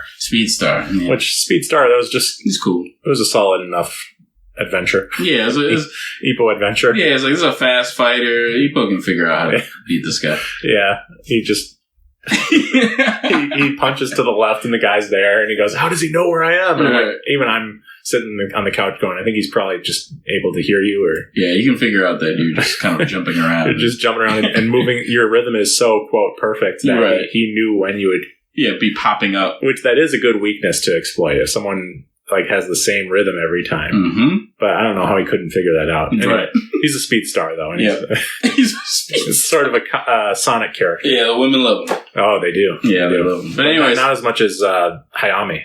Yeah. They love Hayami. But he's not been seen for a while. Yeah, Hayami is, it's so funny because these kids are pretty young, so they have a lot of these like little teeny girl fans, I guess, that come watch them box and stuff like that. Even Ippo's starting to get like a little bit of a following. A little bit, but mostly guys. Mostly guys. Makes sense. Mostly guys. Mostly nerdy, barfing guys. Yeah, barfy-ish type characters. But what I love about the show is that they will have, you would think this would kill the tension, but they will have him talk to his opponents outside of the ring. Yeah. And they'll like meet and get along and connect as like people. And Volk is just like such a sweet kid. That's right, because when he first comes to Tokyo or whatever, he's like looking for like directions or something. I think he lost his wallet and he needs to get home. And he can't read any of the signs. Like, I can't read. It's been a long time since I can't read the signs. I do love the voice actor for this kid.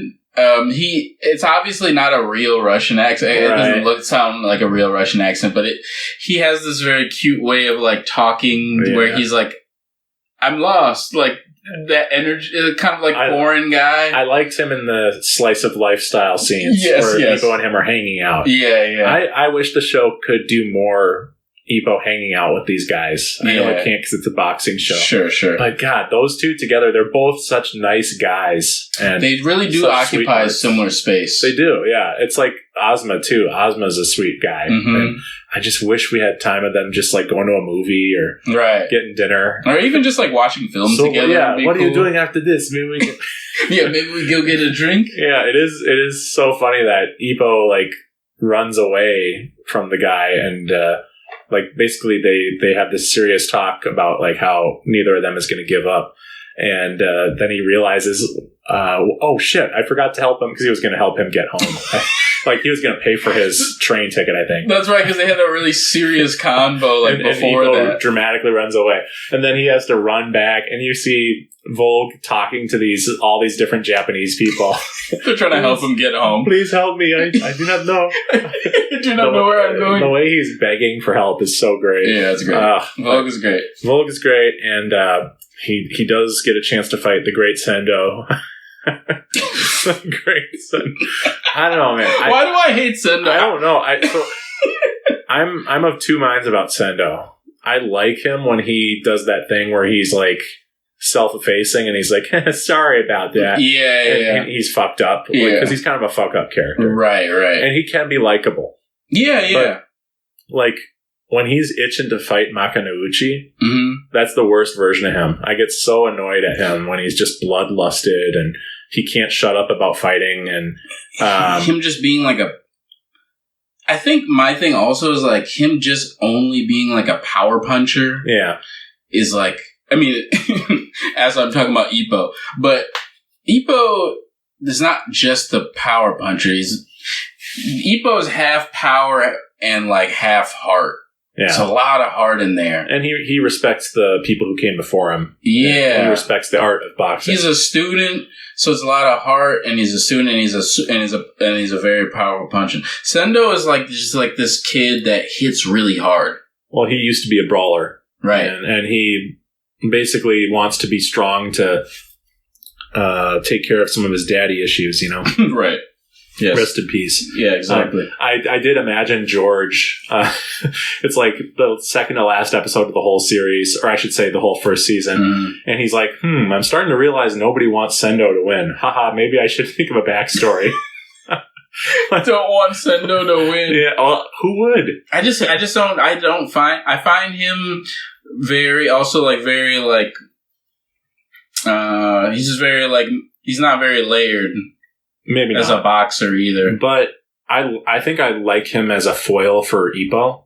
And He's a cool foil for I Ippo. genuinely felt like it was a perfect last fight for the series. Mm-hmm. And I think I just like certain sides of him. It's fire versus fire. Yeah. Who's hotter? And, you get that at the end. And Ippo, he had to grow as a person in order to beat Sendo. Like, right. he had to figure out. I do love that the show does show gradual maturity and passion change in the way Ippo fights. Mm-hmm. Like his eyes do change after he realizes, oh wow, these guys I've been fighting, they have the eye of the tiger, for lack of. Yeah, he's looking for that. Little later on, like he starts to realize, like, I need to have that killer instinct. Like, I see it sometimes when I'm looking across the, across the ring, and then he gets access to it. Yeah, he's able to figure it out because before he was basically riding on his love of boxing, right? And that he did not want to. He did not want to stop fighting. He wanted to get back up, right? But these other guys, they literally could not envision losing. They had to win. Right. And he didn't have that drive when he fought Date. Yeah. Nor did he have it when he fought anyone else. Right. But he started to get that drive, and he especially had it in, I think the last thing I want to talk about is his big comeback fight, where he fights this guy from Brazil, I believe. And he unveils the great Dempsey roll. Ah, the Dempsey roll. That fight, it's so funny because they do not do any backstory for the other fighter. For the first one of the first times, it's weird, but they say this is all about Ippo. We don't have time to talk about the other guy, right? And they even have the guy like when they're doing that like pre-fight tap of the gloves. Yep. The bell rings while they're doing that, and the dude launches into Ippo, and it shows that he's like vicious in a bad sport. Shit, this is already starting off bad. You're pissed at the guy. And they revealed that he's never been, I believe they said he's never been knocked down. Right. And that was like a whole thing where it's like, okay, he's never been knocked down. Yeah, Ippo who's knocking people out. And he's never lost either. Yeah. So the odds are stacked against Ippo, and Ippo doesn't get a chance to research the guy like he usually does. Oh, and I remember during his training, he would try to envision the boxer, and he they didn't have enough information to really pull together an image of who he was going to go against. So, yeah, I remember that. And then the animation got really bad for a bit. Yes, it did. For one episode. Little C-Team. One legendary episode. Yeah. Kid, I'm feeling sick. That's why I don't look so good. Just his head moving, and that's it. And then he was in a chair, and Ippo was pushing him up the hill, and the animation team had him just floating up. Just sliding up the hill. It's so cool. Episode 61 or 62? I believe it's 63. 63, okay. But I could be wrong. Yeah, guys look for... Maybe it's 61. Yeah, guys look for either 61, 62, or 63. You'll know when it's the right one. Yeah, you'll see the really not so... It was 61. Okay, 61. Yeah, 61 it is. That's great. Anyway. It maybe is the worst animation I've ever seen in a long-running TV show. And I've watched Dragon Ball and Dragon Ball Z, so there's some pretty bad stuff in that too. Episodes there. Yeah, for sure. But so Ippo's in a dire situation. The match isn't going his way. Round 1, he barely gets through it. Mm-hmm. The guy's just a powerhouse. Yep. Big body, too. Big body and very fast. Mm-hmm. Very fast. Yep. And he's got the drive to win. His eyes are alive. Yeah. With vengeance and fury. Yep. And then Ippo says to the coach, or Kamigawa, as you might call him, Coach, I'm going to knock him down in the second round. And it blows the coach away. He's like, what the fuck? Hey, where is that coming from? Ippo doesn't say that. And it scared me, too. I'm like, what? He never talks like that. And he hasn't since in the fighting. Yeah. But it was in that moment, he's like, I got to do this. Right. And I can do this. Mm-hmm. And the second round, he's dodging, he's weaving. Mm-hmm. And I had heard of the move. Mm-hmm. I'd heard of the Dempsey roll, and I'd seen GIFs and stuff. Mm-hmm. But when he starts swaying and doing the figure 8, the infinity sign, and the airplane engines start, that has got to go down as like one of my favorite moments I've ever had watching a TV show. Sick, right? It was so good. And the shot of the guy like towering over Ippo, not realizing that like he is perfectly positioned to be destroyed. Oh, yeah. He's in a cyclone. Great. Yeah, he is caught in a riptide. Yeah. And Ippo is all of a sudden he just starts smashing into him over and over and over and over. And after it's done, the guy just collapses. He's knocked down in the second round. Well, it's a technique that we've never seen any of the other boxers do. No. I think in the show they talk about where the Dempsey roll comes from. And fighter in the 1920s. Yeah, it's a very old school technique. He pulled out this old technique from old boxing. On accident. Because he didn't know it was from old boxing. Yeah. I think the coach was telling him about the move. Well, he was telling him to combine offense and defense and to weave. Mm-hmm. And Ippo was saying, how do I combine offense and defense? Right. So he had this rope set up. Yep. And he was weaving under it. He's going under. In horrible animation. Yeah. That was the bad episode. I think the horrible animation helps you not realize what he's doing. You don't know how important what's happening is happening. This is the most fillerific shit I've ever seen. You have no idea this is actually like totally setting the groundwork for one of the coolest signature attacks in anime history. Sick, it's so sick. No, I would put that up there with Goku turning Super Saiyan, with like Spike from Cowboy Bebop firing his gun off at that one guy. Yep, the one guy. That one guy. Hair,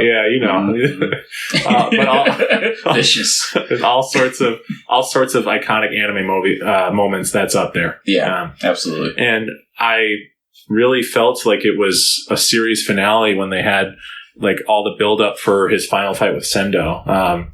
And they had Takamura say, you got into fighting to be like me. If you beat Sendo, you'll be one step closer to that. He's like, and it's always dangling that carrot. I know. I'll be your father. Yeah. At the end of the fight, when Ippo wins, he does say, "That's my boy." Yes, in the dub. Yeah. In the dub, I'm not sure if he said that in the Japanese version. Who knows? But I do want to mention the Kumi of it all. It's just it's about his girl. It's not his girl yet, but he'll get there. He's getting there. He's not gonna get there. It looks like. Because guess what? This is just going off of the Hajime No Ippo subreddit. But from what I've heard, he has still not sealed the deal with her. Yeah, he pussyfoots around it. It's so bad. It's crazy. And so to speak. The way that I saw someone phrase it, I don't agree with this phrasing, but they said he is a total loser and he's still a virgin. And they say it's like canon that he's still a virgin. You know what's crazy about Ippo though? Later on you'll see, but like he gets a harem. Yeah, he gets a roster. He kind of does of women. That come around him and and he's got some charm. You know the shit. I completely get it too, which is so bad. Like I understand the I understand the obliviousness of it all because just that age is like Me too. You kind of see, you see kind of what's going on, but you're not really you're not locked in. Yeah. You're really not. This is the issue. You're not locked in. I know. I keep telling myself that if a girl flirts with me again, because I genuinely don't know if it'll ever happen again. No, it happened. I will notice it this time. Yes, it's noticeable. You got to lock in. Yeah, and just if I'm wrong, I'm wrong. But just thank you. Like, if you're wrong, it's fine. I'll just like not just assume, oh, they're just being nice, but instead I'll go. Well, anyway, I'll save this for my dating coach. Yeah, inside baseball. All right, Michael, just give me another $2,000 and I'll answer your question. 2 G's and we can wrap this up. Yeah, there you go. I would love if there's an arc where he goes on a date with the doctor, goes on a date with Kumi, goes on a date with Miyata. Miyata would never take that date. I know. Well, he might not realize it's a date. Or Ippo would think it was a date. Yeah. He was like, Thanks for taking me to this really nice restaurant. I wanted to talk to you about your strategy for this next fight. Oh, that's disappointing. Oh, yes. What? What fight? He totally forgot about the fight. Right. I like your new haircut. Right. Jeez, poor Ippo. I'm getting sad now. No, Ippo's fine. He does like Kumi, so it's just him not being able to pull the trigger, and I sadly understand it. From that age, I don't know how long the show is going on in canon, like in the timeline of the show, but the fact that it's been 20-something years. No, it's been like 25 years, and he's got a stable. Got a stable. He just will not. He's not pulling the trigger. So many choices. Yeah, he doesn't even look at it like that. That's the thing. Is like he's not seeing it as. That's why I want the arc where he does say, "Wait a second, I got all these babes. Yeah, like they're all here. I gotta try to see which one I have actual chemistry with. I'm gonna give you whose brother isn't Mashiba. Thank you. I'm gonna give you a since we're on this thing. It's not a spoiler, but it's like a gulp. It's a little bit of like a thing that happens later. I think it's in the 3rd season. Gulp. Where I think he's healing or something or resting after a fight, and Kumi goes over to his house to deliver does she take care of him? Tries to or something like that. Oh, that's a classic rom-com. Yeah, so they did a rom-com thing where Kumi goes there, and then I think Kumi and somebody else, another girl, the doctor lady is. There's 2 young girls that go. Oh, okay. A character's sister goes there as well as Kumi being there, and they're fighting over Ippo's knocked out, oh my god, laying there, and they're fighting over him, hey, you don't, what are you doing here? Oh no! And then my goat, the doctor lady, comes in. Oh no! And she's like, "What are you young bitches? You don't know anything about taking care of a man." Dear God. And so she goes there and she's like, "I know how to take care of him." And the 2 girls are super jealous. And oh my God, we don't know anything. It's great. It's really great. If they could have, and so Ippo's he's not aware of what's going on, but if he knew that you got an older lady, you got a younger chick, and you got a chick that's around your age circling you. Like a prey. It's just crazy he doesn't have that confidence yet. He's too young. I understand it. I get it. That age just sucks. I know, he's the man. We both flex. Yeah, he's the man. He's out there boxing, but outside of the ring, it's 18-year-old teenager. I can't read signs. I think he's older than that. He's probably 19 he's or 20. He's in his 20s, I think. Yeah. There's been several 6, the first Sendo fight was when he was 18, and it's been about 2 years since that fight when he does the second fight. So he's 20 now. He's in his 20s. He's still a virgin. I think it's totally fine, by the way. It's fine. Yeah. It's completely fine. I'm teasing him, but... Being a virgin is totally cool, guys. Yeah, I'm not shaming anybody. It's legit. But and it actually helps his punches. Yeah. This is what I'm saying. Remember when they say not to fornicate before a fight? No, Takamura would be the first one to say, "I think it's great." Yeah, it's great. You got to get out there. At first, he thinks Takamura is being supportive, and he's like, "The fact that you're a virgin gives you all this sexual energy, what's the word? Frustration. Yeah, take out on your opponents, pent up aggression." What? Wait, what? Takamura, what? Evo's just what? So yes, he has this. What sex? X is crazy. Holy shit! What? Yeah, So yeah, Ippo runs. He's got beautiful choices that he's unaware of. As soon as he realizes that he has these options, he will still treat them respectfully, be kind to them. Yeah. Nothing will change, but maybe he'll feel a little better. He only sees Kumi because that was who took him by surprise, and like he kind of was on her before she was on him. Before she was on him, actually. I like that she has made some moves towards him. You know, she's nicer to him than she was when he would visit the bread because he was just like some every guy, and then I think she figured out he was a boxer, but wasn't aware of like who he was. Yeah. There's some cool stuff with Kumi and him, but I wish I hadn't looked at that subreddit and seen how angry everyone is about it. That is really They're so angry that he still isn't with her. I have one minor quibble about this last batch of episodes. Sure. I don't understand what purpose the female reporter gives. Oh, that's another person that I'm kind of on the fence about. Like, she kind of gives him some rhythm in a weird way, but I don't know if she's really giving him rhythm or she's just interested in him as a fighter. I think she is just a journalist, I think. She seems like it, yeah. But even, that's not my point. My point is I feel like she only serves to, like, water down the relationship between Shinji, and that's his name, right? Shinji? Who are you speaking to? The reporter.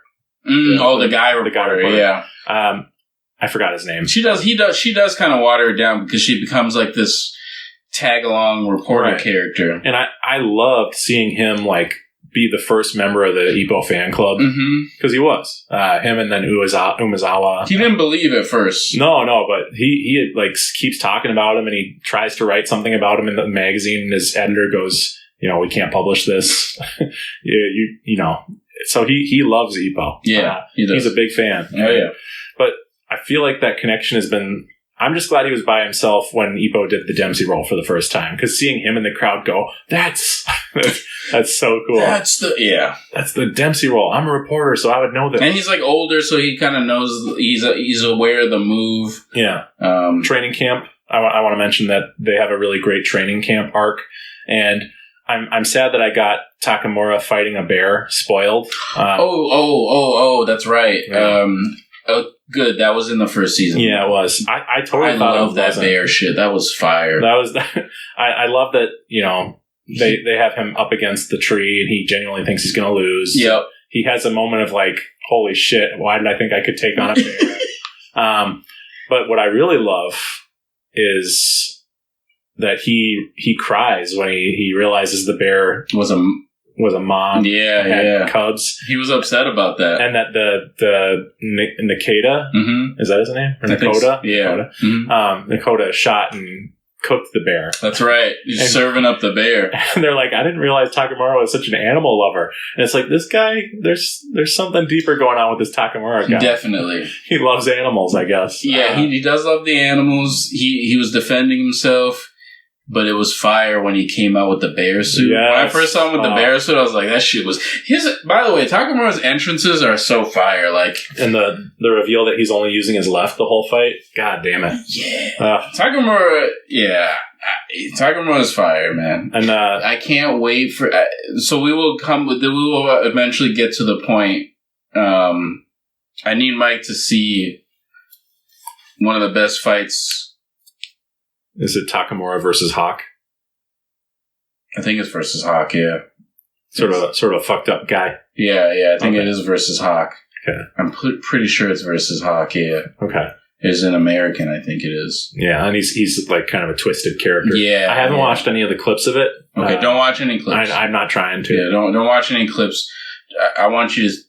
I believe it to be... Honestly, probably like top 5.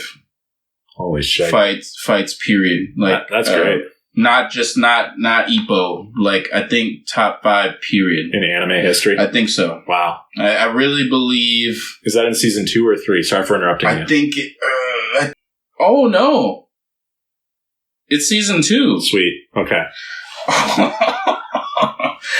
Yo, the Battle of the Hawks. It's fire. Okay. I swear to God, I swear to you, it's fire. I've heard good things about it because most Takamura fights are like slugfests where he slugs them. And they go down pretty fast. Yeah, or Takamura's like messing around and then eventually gets to like be serious. The Hawk fight, yo. First of all, the build up, and then the actual fight. I swear it's top 5. It's top 5 ever. There's no way it's not top 5 ever. How far into that? It says it's toward the end. Honestly, it's like the 20. It's the 20, like around the 20s. Or excuse me, like maybe the build up maybe starts at like 18 or maybe even earlier, but like 18, 19, and then 20, 21. Battle of the Hawks. It's toward the end. Yeah, man. Well, this image right here. Oh my gosh! It's just so fire. I've seen a clip of that. Yeah, so fire. Anyway, well, I look forward to it. You should. It's great. It's really, really fucking great. And Ippo is the only show where when they do a detour and do episodes about the side cast, I'm just like, fuck yes. Yes, they do a really great job with... I'm just as excited about those than episodes centered on Ippo. Yeah, it doesn't have to be. No. One of the rare shows that are able to actually focus on side friend characters and actually make it worthwhile. Dragon Ball. That hurts. I'm kicking my own self, but it's truthful though. You know, Dragon Ball gets a lot of flack for not building more on their. It's a shonen problem in general too. It is a shonen problem where people get wasted. Yeah, the only way a new villain is made to look good is if they make a fool out of the secondary cast. Right. Yeah, but Dragon Ball started that, I think. Yeah. Where it's like, okay, let's have Piccolo and Vegeta show up in this movie, and they're dead. And they're dead. They're pummeled. Well, sorry, knocked out. Right. That's Goku's turn. I like when they say my fist is dead or his arm is dead in the subs for Hajime No Ippo. His arm is dead. His arm is dead, but his other arm is still alive, or his eyes are alive. Yes, his eyes are alive. I genuinely love that. It's such a great way to describe it because there's a look that a boxer has when they're like on the edge of their consciousness. Yes. I was going to ask you if in the first season they run into, is there a coma or not? Is there concussions in the first season? They briefly mention he's got a concussion. They say that about Ippo at one point. Okay.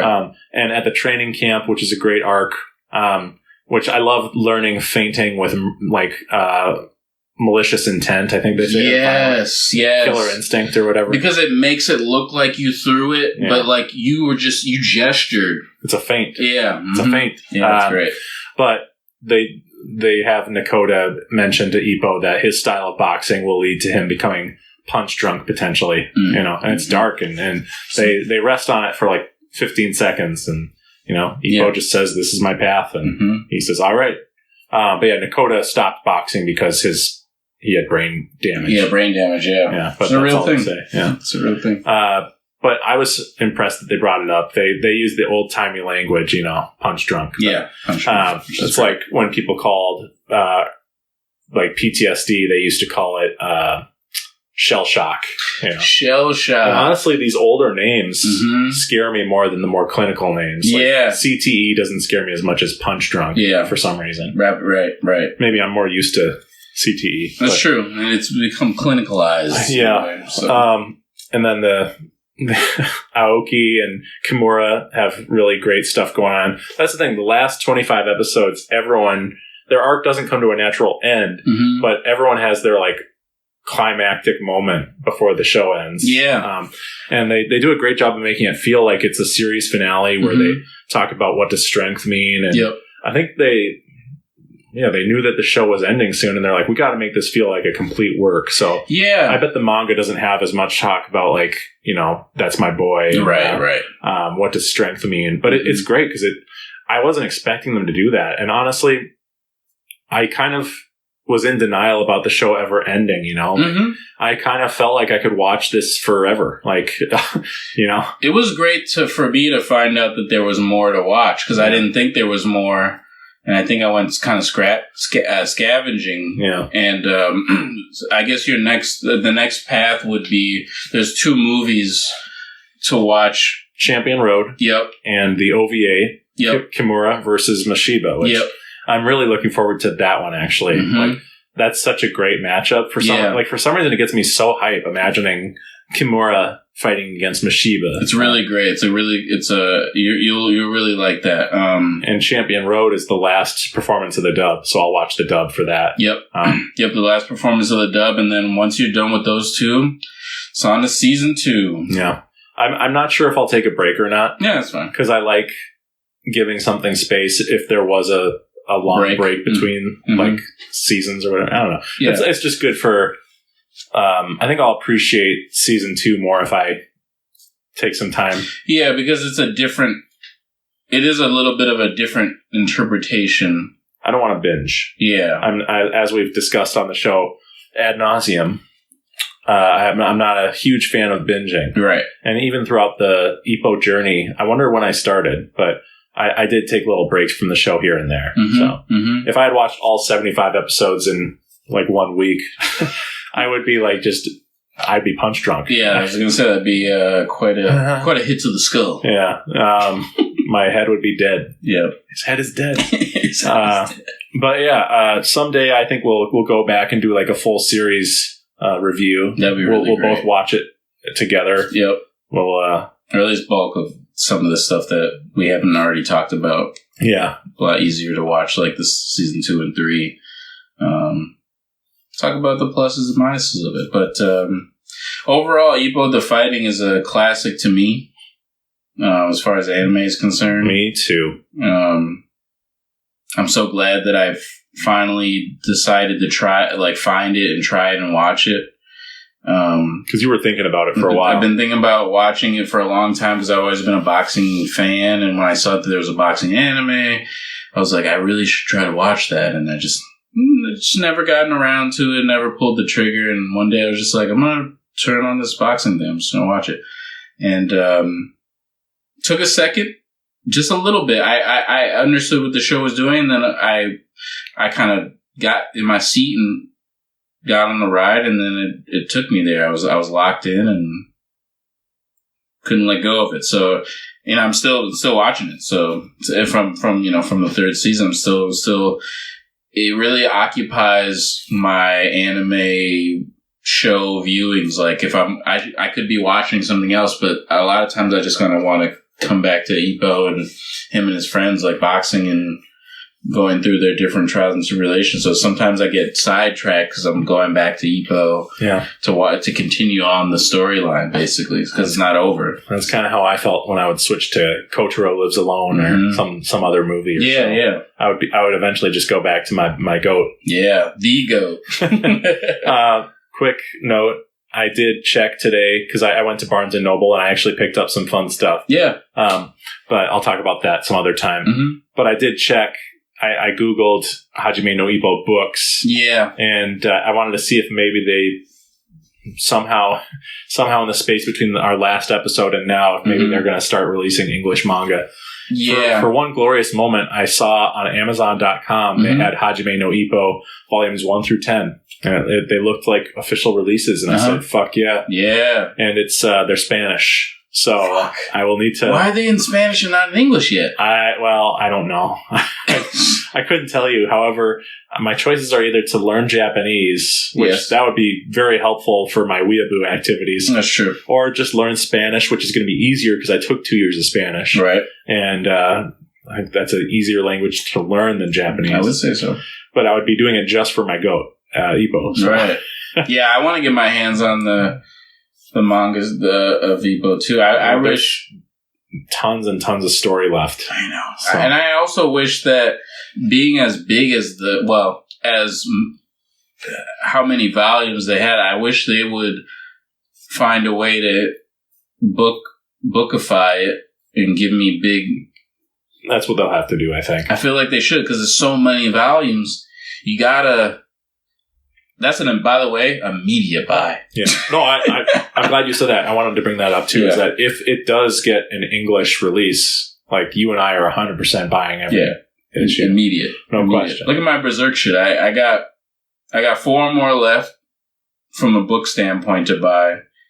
And And then I think they're working on some new stuff now, but that won't fit into a book until however they get free. I don't know where they decide to end it. I thought it was over, but anyway, let me not go into that. But yeah, as soon as they do the Ippo thing, American, series, whatever, hopefully in a book, in, big book form, that's an easy buy. When I was at Barnes & Noble today, one of the staff recommendations was Kaiji. And, that's cute. Yeah, and I saw the name of the person who recommended it, and then when I was buying my stuff, I was hoping they would be around when I was checking out, but they weren't. No, Boo. So no new friend. Boo. To quote Kanye, no new friends. No, this is the thing. You just got to keep going back so you see the guy there or whoever it is. I don't know. Yeah, I don't. Shoot. Yeah. Box me into a corner. I'm up against the ropes. Whoever it happens to be, them, suggesting, I think it's cool to be like, oh yeah, you like Kaiji. I like Kaiji too. That would be kind of a gamble. Yeah. Well, let's not be Ippos and I know. miss shots. My God, this guy had 3 women just over him. Yeah, I'm sorry. He's knocked out. It's all right. Some guys have all the luck. Yeah. Well, we are the Akira Slide podcast. Indeed we are. You have 1 woman. I have none. 0 woman. 0 women. There's women everywhere, man. I'm not jealous of Ippo because at least I'm not punch drunk. Yeah. No, I'm sorry. I think he does get really hurt in the manga later, so I apologize. Yeah, he has moments where he really gets messed up, but you'll see some of those as you move on. And listen, to quote The Darkness, I don't need a woman to make me act like a man. I'm a good guy. I respect that. And Ippo's a good guy. I respect that. And we're lonely, but it's okay. It's all right. We're both in about the same shape. Hit that road work. And with that, follow us on Instagram, Spotify, Podcastable, YouTube Music, maybe even. Yes. Actually, not maybe. It definitely would. Definitely would be there. Yes. Yep. Mm-hmm. It's classified as music. Yep. As jazz. And until next week, keep sliding. Boom.